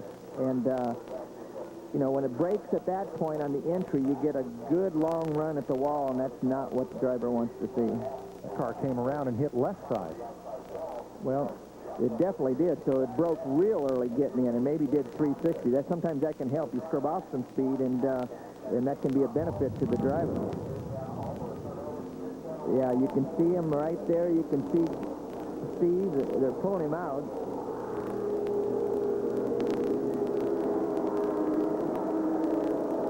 And we'll get an update on Steve Knapp for you just as soon as we can. Most of the leaders have made pit stops. Tony Stewart ahead of Arie Luyendyk, Scott Sharp, Buddy Lazier, Robbie Unser. And they got the backboard. They put the backboard in behind Steve, and if there's any chance at all, what the safety guys do is they get that backboard on him, which tries to immobilize the neck and the back so you don't compound any problems trying to get the driver out. So it's really a safety procedure, and it's sort of a good sign because he is awake, and they're not in a big rush to get him anywhere. So. Knapp making only his second start of the season. He was third at Indianapolis, a most impressive rookie debut. Named Rookie of the Race in this year's Indy 500. And have a very strong run here. And got a few laps down and then came back up through the field. Was running 7th at the time of this crash in turn 2. Jeff Ward hit the wall in turn 3. Sam Schmidt coming out of turn 4. Eddie Cheever and Greg Ray crashed at turn 2. And now this incident. Well, again, he's up against the wall. We see that real late. Well, let's show you Arie Luyendyk's view of what happened. From the in-car camera.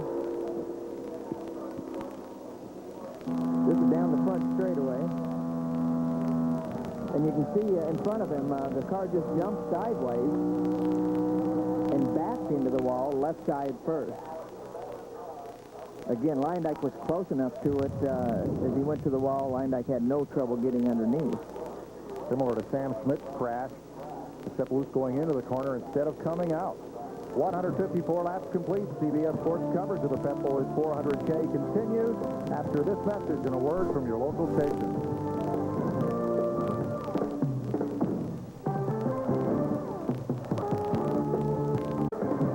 Dover Downs, this IndyCar race is turning into a last guy, tough man standing kind of fight.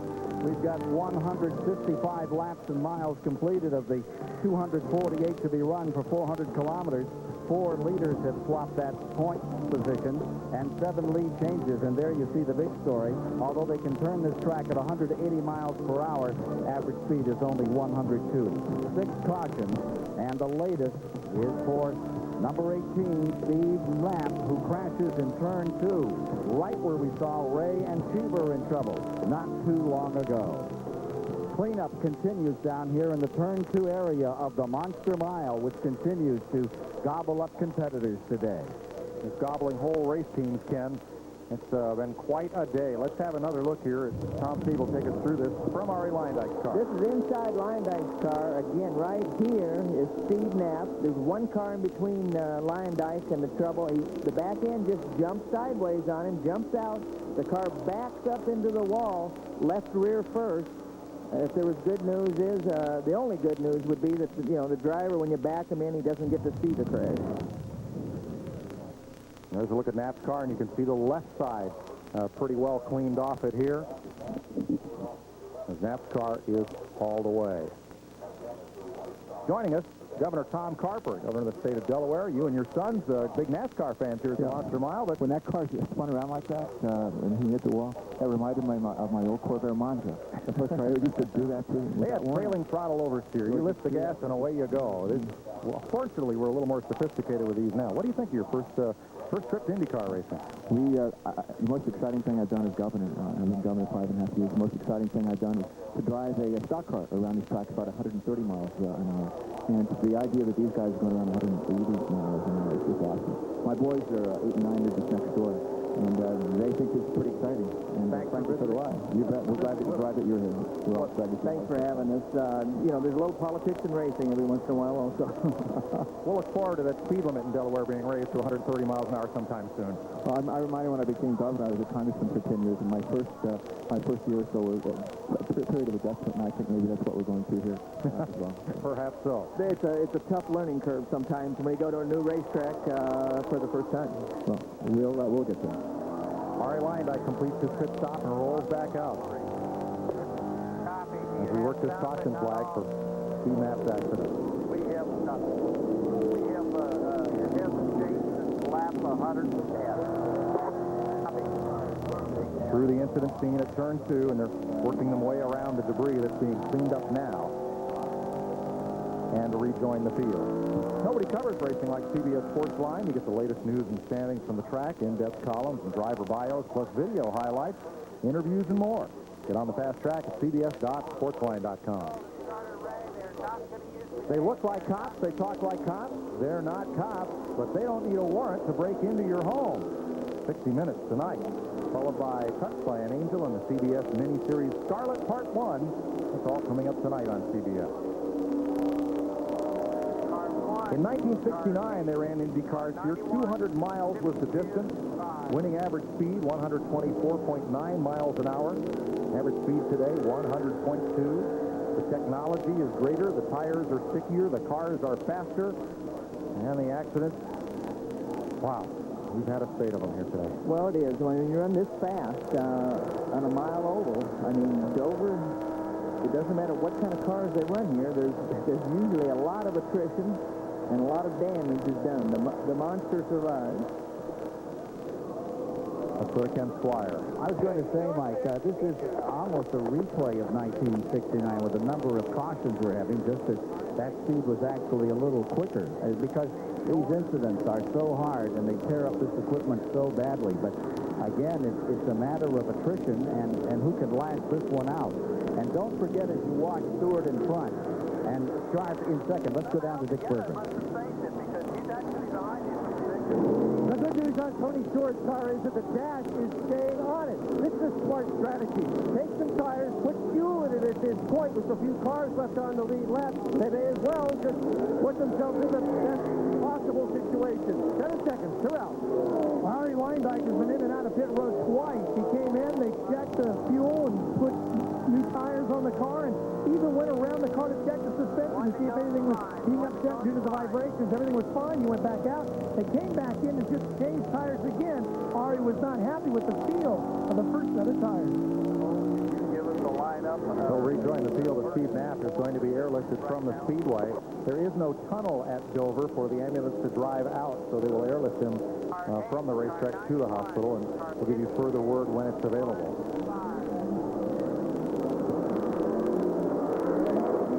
Getting set for the restart in one lap here. Go to the back. Scott Sharp, Buddy Lazier, Robbie Unser, Tony Stewart, and Ari Leyendyk are the lead lap cars. 6th is Stefan Gregoire, then Davey Hamilton, Marco Greco, Scott Goodyear, and Jim Guthrie. He is 10th.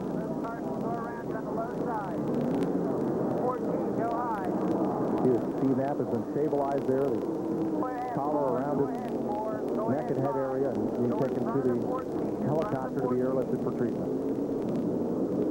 You can hear in the background radio, that's IRL trying to let everybody know what to do, where the cars need to fit in, and how to get in line. Moving Davey Hamilton to the back of the line.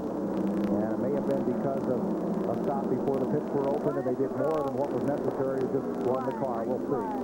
Scott Sharp rolls away from this field. He now has Buddy Lazier, who, remember, got back on the lead lap because Sharp was on pit road when the caution came out. Lazier is now the second-place car. Robbie Unser right behind him in third, and it's several cars back to Tony Stewart. Well, there's Robbie Unser. They've done a nice job. Robbie uses his head. He's, he's got the same mentality as Bobby, his dad, and he does a great job for a kid that's a rookie in IndyCar racing. Unser runs in third. Now Hamilton is now shown as 2 laps down. 2 laps lost on pit road, trying to make repairs to Davey Hamilton's car. Well, we can see Lazier in second, the blue car back here, right there. Buddy was off the pace early, took some advantage of the yellow situations, made adjustments in the car. With all these yellows, they've been able to make a lot of adjustments to the car, and you can see that Sharp is not running away from Lazier like he did earlier in the race. Makes a good case for being a couple laps down, not giving up on it, and coming right back to the front because the leader was in the pits when the caution came out. Did you think his left hand on the wheel, off the wheel there, just kind of squeeze to get some circulation going? Well, they don't have much time, and so anytime you can try to give it a moment of rest, that's what they try to do. If you hear the engine noise, you can hear the motor isn't changing pitch too much. They're using a lot of pedal angle. Tom, I got to wonder, do you primarily steer with your right, pull with your left hand, or push across with your right hand? Drivers are obviously different. You can see him flexing the right and the left down the straightaway. He did that at Indy, too, but you have a lot more time at a place like Indianapolis to relax those things. Again, Jim Guthrie up high. He's been off the pace a little bit all day and giving the guys a lot of room. Oh, Stewart's in trouble. Stewart's in trouble. Is way off the pace. Coasting down the backstretch, he will make it into the pit. The track was clear for him to come across. But something has broken. It won't turn. Something broken in the steering of Tony Stewart. We're hearing on the radio it won't turn right. Well, on ovals, most of the time you don't have to turn it right, but to keep them on the straightaway here, you actually have to be able to turn them both ways. 19 career Pep Boys Indy Racing League starts. 9 of those races he's not finished. See what Larry Curry crew can fix him. Dick Berger? Well, they're not really entirely sure what's going on, but all the work is at the back end of this race car, and it is such a disappointment. Last night, they worked on this car. They basically dismembered this entire car, took it all apart, checked absolutely everything, replaced anything that was potentially faulty, just wanting to be absolutely sure that nothing failed. But something on the back end of the race car has failed. The engine cover is in the process of coming off, so the mechanics can go to work, and there is a very unpleasant odor up here from that race car. Something in the rear of Tony Stewart's car. Again, the pole sitter, but again, mechanical problem. Well, and it's amazing. You talked about the politics. We're down in the pits, and we smell an odor. That's usually not something that is involved with the steering gear. So when they're saying that the car won't turn right, but they smell bad breath, those don't go together. Scott Sharp took the lead from Tony Stewart, drove away from him, and continues to hold the front spot over Buddy Lazier. Ralph? Dennis LaCava is the chief mechanic for Buddy Lazier. Boy, those yellows really helped you guys get yourself back up to speed. Are you right where you wanted to be now? We're doing good. We made a lot of changes last night. Trying to use that first run to sort the car out. We seem to have it going pretty good, so we're going to have to run it out and really end up.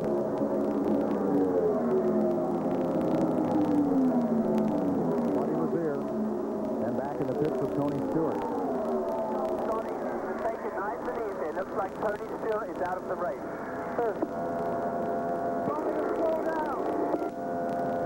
Well, you heard him smile. Just take it nice and easy. Just say to it exactly what you're doing. Now on the lower left of your screen, we've got onboard telemetry with Scott Sharp from the Delphi Automotive folks. Let's have a look here. Yeah, we do. We got miles per hour. Obviously, you can see that it doesn't vary very much. I mean, he's 187, it's 88 almost at the end of the straightaway, but he only loses 4 or 5 miles an hour in the middle of the corner. And this is just after the crew has radioed to him and said, hey, your key competition has just fallen out. Take it easy. We've got a ways to go. You don't have to push it. Now, the RPM is limited in the Pep Boys IRL, 10,500. They have to have an RPM limiter that cuts power to the engine at that point. Acceleration percentage from 0 to 99. How far are those throttles open? Yeah, that's really the throttle angle there, and you can see he's rolling out of it a little bit, but the way we got it calculated, actually, right there, we're only going to see 98 as full throttle. So, but again, we're seeing these numbers just after the crew has told him to take it easy. The competition is dwindling, it's falling by the wayside, and let's make sure we're not one of them. And look at the lateral acceleration, Tom. 4.5 Gs through these corners. Well, the real key there, you can see negative on the straightaways. It actually follows the other way. That's why you have to turn the car right when you're going down the straightaway. But we see 4 Gs. The real key to the G-force here is how long you sustain the G-force. These are long corners, so you sustain the G for quite a while, and that becomes a physical problem from a driver's standpoint. Now, folks, to give you an idea, your average 4-door sedan, as hard as you can throw it through a flat corner, will do about 3/4 of 1 G. So this is some cornering force. This is a constant velocity joint. This is the drive shaft of the car that runs to the wheel and turns the wheel, and that bearing is what has failed on Tony Stewart's car. He has asked the mechanics to replace this entire system with a new one so that he can at least go fast enough to run around the bottom and pick up points, and that is a long way from having the potential to win this thing today, Mike. Makes it Tony Stewart, but he can get back in this race. 183 laps complete. It's over down. We'll be right back. Monster Mile has claimed another one. Robbie Unser running in the top 5. At turn 4, the exit of turn 4, the car spun, and you can see the impact from the left side of the car, destroying the car. Robbie is okay. Well, he's actually addressing his left foot in that situation. He got out slow, but you could see how the left front had been pushed all the way into the tub area. And car owner Eddie Cheever obviously concerned. He's now lost both cars today at the Monster. And I believe, would they both be write-offs, Tom? Can you repair one of those carbon fiber tubs like that? Well, you'll have to evaluate it. There'll be some parts and pieces. You know, there might be a brake caliper that they can say or something, but the tub itself, is that a write-off, or do they patch and repair them? Robbie's doesn't look very good right now. Eddie's, you know, they'll just have to evaluate that. And again, it looks like he does have some kind of problem on the left leg somewhere. With Ari Leyendijk's car. Way up here, you'll see is Robbie Unser in this replay, the lead car there. And again, it's very similar, just jumped sideways, very similar to Steve Knapp, except the other end of the racetrack. He gets down in the middle of the corners and just jump backwards. And again, jump backwards, getting into the left side first, just slamming the left side. And again, right here, you can see the left front is pushed all the way into the tub. Now, for the tire to get in there, it's got to push the suspension pieces through the side of the tub. And again, that probably caused Robbie the problem on his left leg. You can see the car just, you know, just grinding to a stop. Parts and pieces, everything just floating to the bottom. Carbon fiber, wings. A lot of debris, all kinds of debris, parts and pieces everywhere.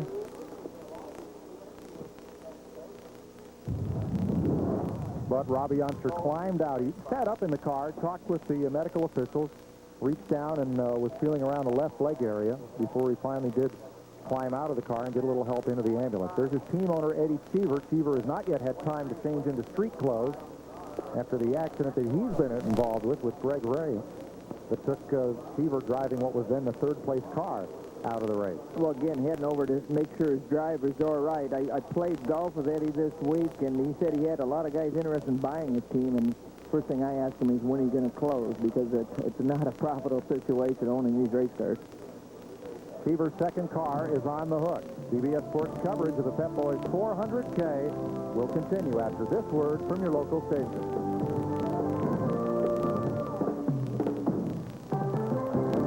Reminder that next week, CBS will take you to Pikes Peak for that 300K Craftsman Truck Race. Beautiful racing facility out there at Colorado Springs. Hope you'll be with CBS to enjoy it. Well, the youngster story is a hard one here at Dover, Delaware. In 1969, Robbie Youngster's dad, Bob, was on the pole. Bobby was out on the very first lap with mechanical trouble. And his uncle Al, who is here today, he crashed on the other end of this straightaway. And that concluded his day. So for the youngsters of Albuquerque, the Monster Mile is no friend. Let's go back to Mike Joy. Thanks, Ken. 190 laps complete. If the cars were to pit now, they should be able to go the distance from here. Scott Sharp, Buddy Lazier, Ari Lyondike, Davey Hamilton, and Marco Greco are the top five. First appearance, the top five for Greco today, who's doing a great job. Look at the dead car park sitting there down at the inside of the corner. Our coverage from Dover Downs will continue after this. USA and Puerto Rico square off for an international hoop fest next. Update we have on Steve Knapp. You saw him helicoptered out of the Speedway to Kent General Hospital. It was reported that he was awake and alert and talking with the caregivers, and has been taken to the hospital for observation. If we get further word, we'll pass it on to you. Brian Tyler back in the race. 47 laps down. They made repairs to Tyler's car, and he's going back out. 1969 was the last time Indy cars were at Dover, August 24th. Competitors that day include number 12, Gordon Johncock, who finished second. Number 15, Al Unser Sr., and number 20, Jim Malloy. Mario Andretti's in the number 2. He's the sandwich there. And on the inside, 68, Jerry Carl. And there's your winner, Art Pollard, number 57, in a Plymouth-powered Indy car. August 1969. A.J. Foyt was in that race. He finished 19th, Tom, and A.J. took home $285. Well, back then, the cars only cost about $500. Do you see those things? Yeah. Buddy Lazier in the pit, second place, and away. Again, this is late pit stops in this yellow, trying to give them enough fuel in these cars to maybe go to the finish. Scott Sharp, race leader behind the old Aurora pace car. Sharp started racing in karts at age 8. He's going to pit this lap and make a stop and cycle around there. Won 50 of 75 go-kart stops and was on his way. His dad, multiple-time SCCA champion. Well, again, down on the apron, so he's going into the pit. And watch your speed. Just make it nice and easy. Put it right on the mouse. Nice and easy pit stop. Could be his last pit stop of the day. He won his first ever SCCA race. There's Jim Harbaugh, Baltimore Ravens quarterback. You're going to see a lot of him on CBS this fall. He's a part owner of the race team here. Reset fuel. Got Sharp in.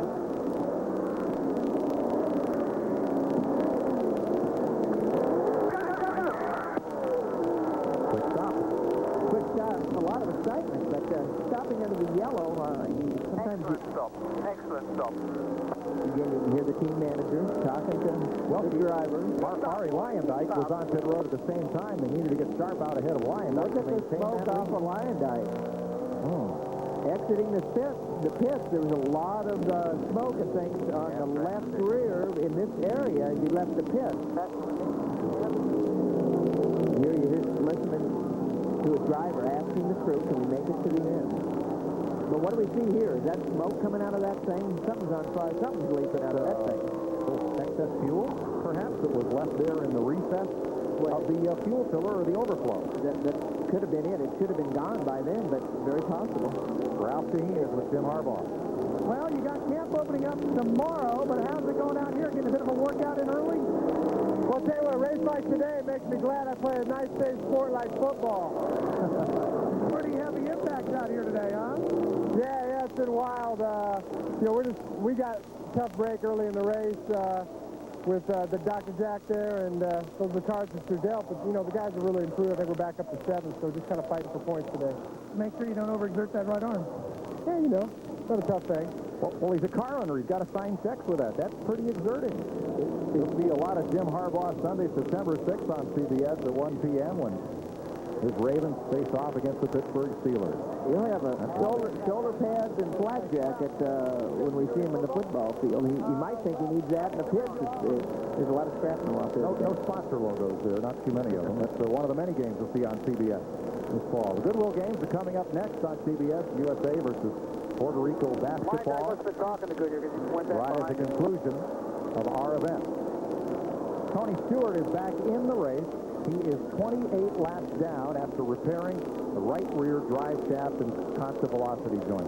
Well, and you get back to the problem they had back in this area, the drive shaft. The car is very soft. Because of the roughness of the racetrack, they have to have a lot of travel. They soften the cars up to get over the bump. When you soften them up, the car travels a lot farther and puts those half shafts in bad angles, and it's hard to see easily. We're under caution at Dover, and we'll be right back.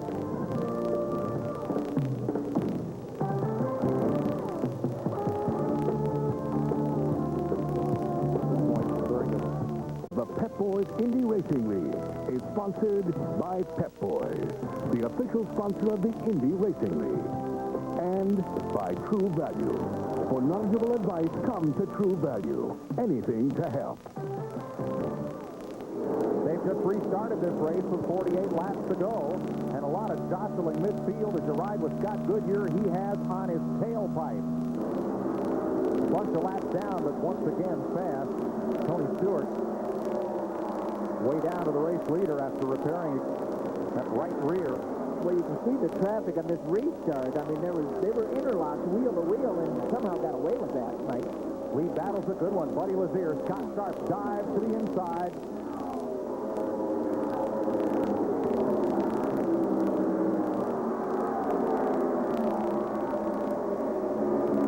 And there's Sharp taking the lead at turn 1. Just getting by Lazier. I mean, just smoked him off getting in. Fourth place battle, Marco Greco, Davey Hamilton. Marco's had a good run here today. When the leader's in trouble. Turn 4, Lyondike.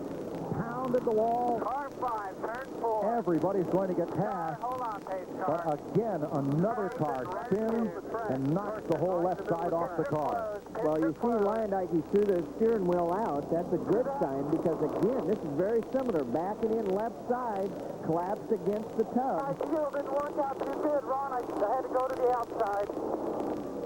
Okay. Go lean on fuel. Ari Lyondike is okay. 8th caution flag of the day. Jeff Ward hit that same part of the wall on lap 21. Sam Schmidt at lap 95. Eddie Cheever and Greg Ray crashed at lap 104. Steve Knapp into the wall at lap 150. And at lap 183, Robbie Youngster hit the wall hard. And now, Ari Lyondike becomes the 6th major crash of the day at lap 203.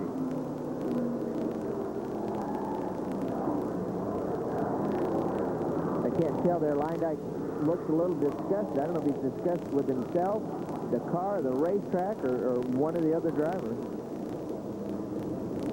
Pits are open. Pits are open. You got it, pace car. Good job.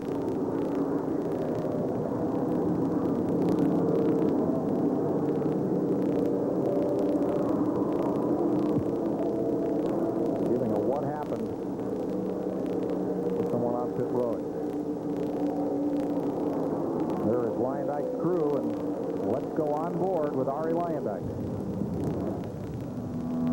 He's down the back straightaway here. Entering turn 3. Oh, you can hear it. It sounded like the motor locked up or something and just stopped all of a sudden and jumped the back end sideways. So it almost sounded like the motor froze up right there, and when the back wheel stops spinning, the back catches the front. Because you could hear the engine under full power, and then suddenly the engine stopped, just, I mean, you could hear the noise went away instantaneously. Fluid from the impact coming out and little fire extinguisher foam going down there on the remains of Arie Luyendyk's car. He is okay. Every driver thus far has walked out of the care center except Steve Knapp, who was taken alert and conscious to the local hospital for observation. But this did not appear to be a loss of control or a cut tire. Listen to the sound of the engine here in this replay.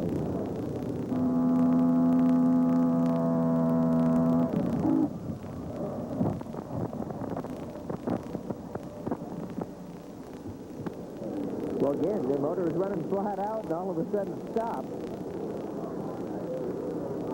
This is the end of the car. You can see him up against the wall. He's already into the wall. You can see traffic trying to get by underneath. Davey Hamilton right here making a big swerve down.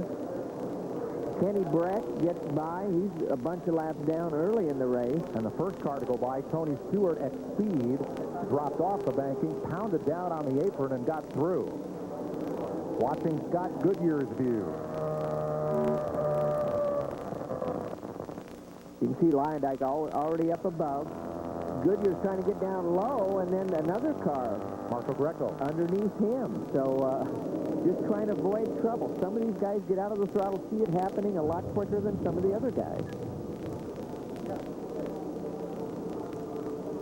And another car destroyed by the Monster Mile. That's no longer just a funny tag that's been put on this speedway. It has had these cars for lunch today. One driver practiced here and before qualifying elected not to continue. He's with Ralph. That would be Buzz Calkins. Buzz, why did you end up not racing here this weekend? Well, I think it was kind of the circumstance where we blew an engine right before qualifying yesterday, and really wouldn't have had enough time to get back into the qualifying line. We came out, we've kind of been, the last couple races kind of been going on a downward spiral, so I think we need to take this race off and take Charlotte off, kind of reevaluate where we are, and get back into a more competitive position by the time we get back to Colorado Springs. Now, you had an opportunity to get some practice last in, and you've obviously watched what happened here today. What's your assessment of this racetrack today and what you're seeing? Well, I think everybody knew coming into it was going to be a difficult place just because of how bumpy it was and the speeds and how close everybody was running together. So it's actually been a lot better than maybe I would have expected at first. But you know, I don't think there's any problems with the track. They did a good job grinding down a lot of the bumps that made it better than where we were when we came back testing. And so it's just one of those things that's tough on cars, and you know, just hope for a safe finish. We'll be going next to the Goodwill Games where the U.S. leads Puerto Rico 14-8 in basketball. You'll see that at the conclusion of today's race. 41 laps to go here at Dover Downs, Delaware. We'll be right back. Major crashes in 200 laps here at Dover Downs have extended this race. We had expected to be joining USA versus Puerto Rico basketball at the Goodwill Games at this point, but we have just less than 40 laps left to run here at Dover Downs. 7 cars, 6 major incidents, 9 cars in all taken out through devastating crashes. Only one driver injured, Steve Knapp, taken to the hospital for observation. That's Ron Helmodarn, Buddy Lazier's car owner. Lazier in second place right now. Let's go to the pits. Ralph Deheen. Dennis McCabe is the chief mechanic for Buddy Lazier. Well, Dennis, you've seen a lot of incidents today. Are you concerned now as we get to 207 laps that maybe this is a little bit of uncharted territory as far as reliability goes? Well, definitely is. This track's taken its toll so far in quite a few cars, but I believe that our car is set to go. Did you have an opportunity to do anything before you came to Dover that might make yourself feel a little bit more comfortable as you reach this point of the race? Well, we knew that this was going to be a very tough track on cars, so just knowing that was a big plus. We tried to prepare the car a little better from a standpoint to run the distance. How's Buddy hanging in there? Is he surviving the mental and physical strain? Buddy's doing well. He's doing exceptionally well. Remember as well, gentlemen, that Buddy Lazier was a world-class skier, so he is also a very exceptional athlete. We're inside Buddy's car, and I think one thing we're not going to see with the Lazier car is a CV problem, because this thing is suspended a lot stiffer than Stewart's car. Again, maybe making it not as quick, but more reliable because you're not stressing some of the drive joints. We'll be back to Dover Downs to get an update from Michelle Tafoya with the USA versus Puerto Rico basketball when we come back. You're watching the Pep Boys Indy Racing League on CBS Sports. 31 laps remain here at Dover Downs, and you're riding in both the first and second place cars. Yeah, Lazier here, you can see his head bobbling around a lot more than Sharp. So again, a lot different setup on those two cars, but sort of an interesting comparison right here. The amount of turning on the wheel, number one, and the amount of vibration that the driver feels inside those cockpits. Now let's look from Scott Sharp back at second place, Buddy Lazier. We have just gone back to green 1 lap ago. That's Scott Sharp's rear end, and way up the top of the screen there's Buddy Lazier. And the right side of your screen, you're on board with Lazier. Battle for third place, Marco Greco, having his finest day in his Pep Boys Indy Racing League career. He's in the red car, leading Davey Hamilton. He has never finished higher than 8th this season, higher than 4th in his career. Well, these guys started on opposite ends of the field. Greco had a problem qualifying, had to start at the very back of the pack. Dave Hamilton started right towards the front, so it's interesting to see how the race develops and what goes on. Steve Knapp airlifted out earlier. Further examination of his foot and ankle is the report that we have from Kent General Hospital here in Dover.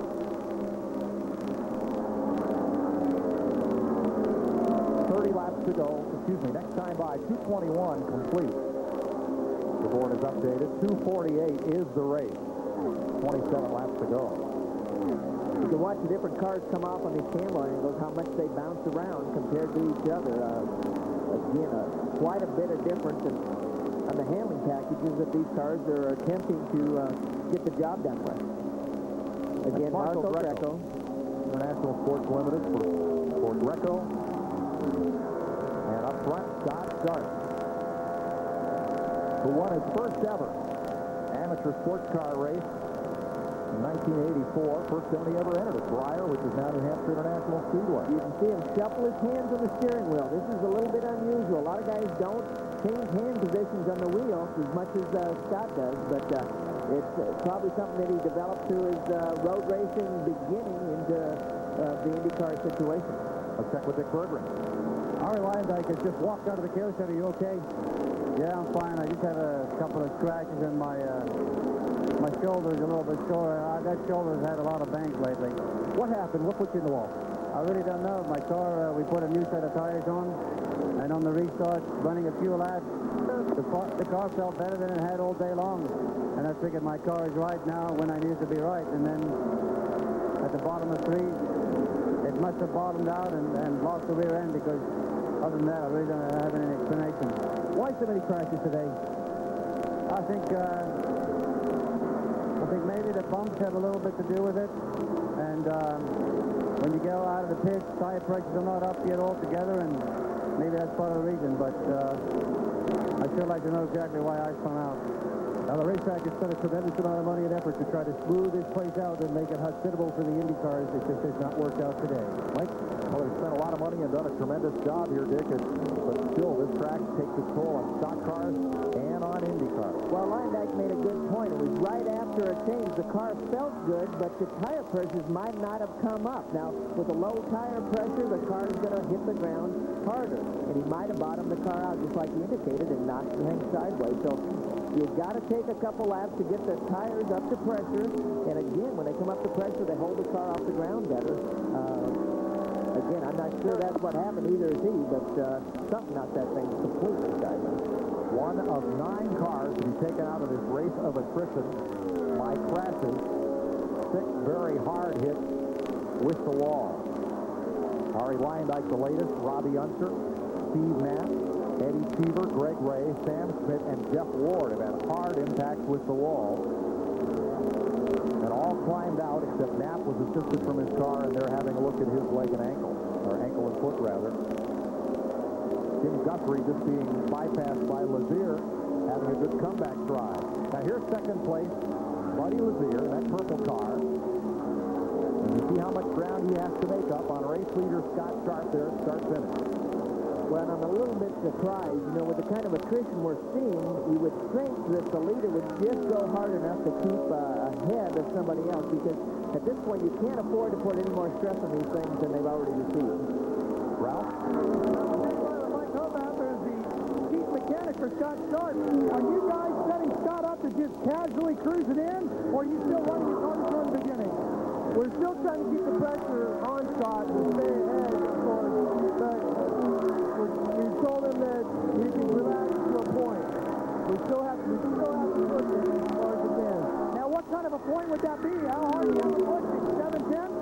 Stay ahead of second place. It's interesting. This is inside Scott Sharp again. He's just turning laps at 180. That's about as quick as we've run all day, so he hasn't backed it up. Now look at front, Tom. Excuse me, there's nobody in front of him. A whole straightaway in front of him, there's not another car. Whole straightaway behind him, there's not another car.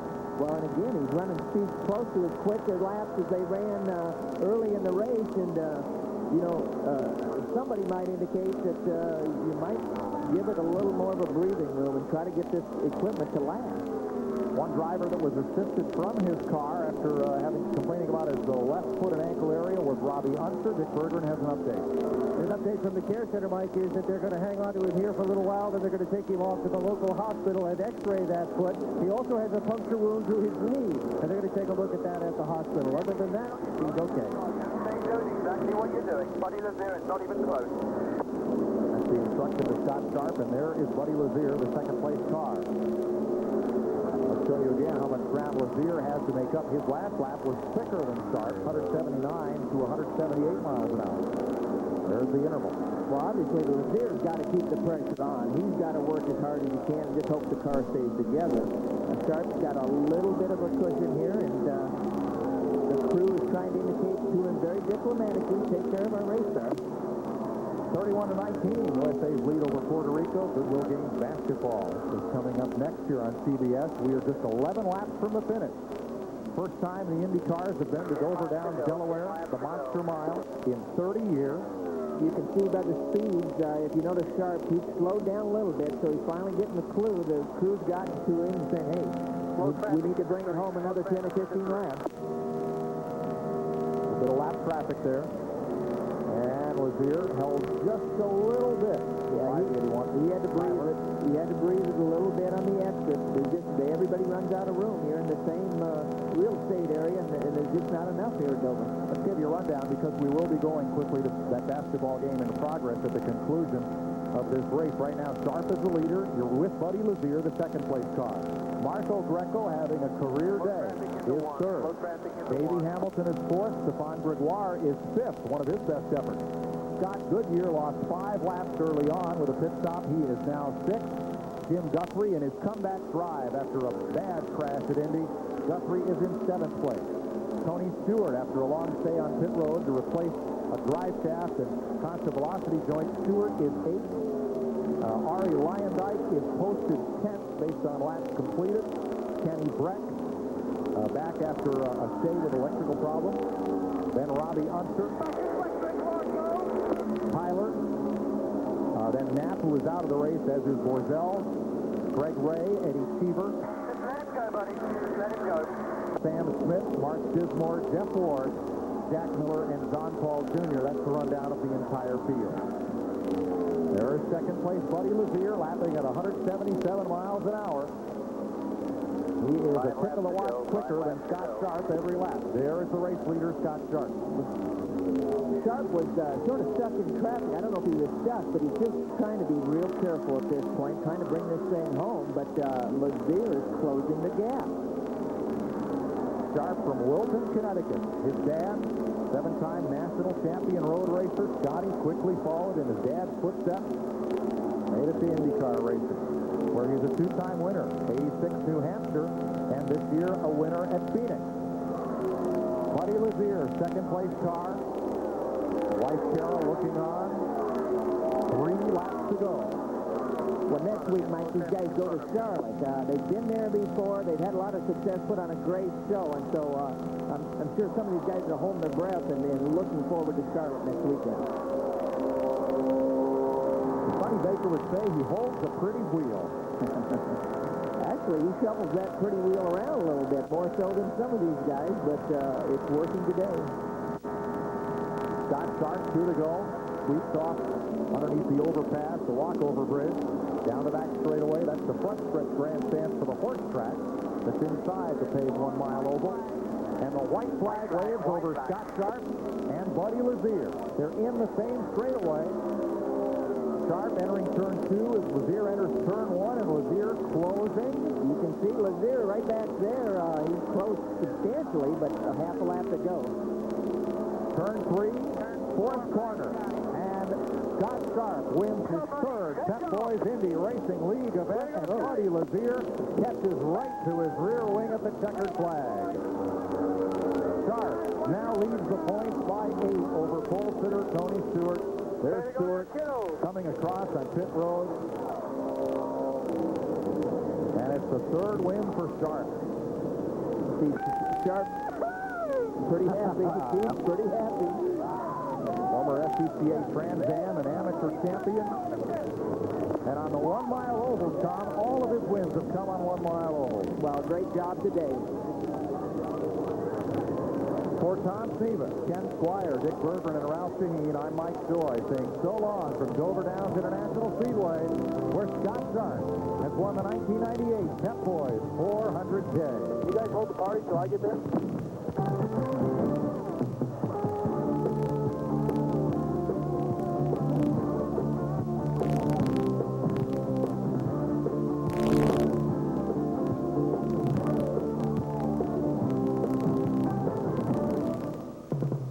This has been a presentation of CBS Sports.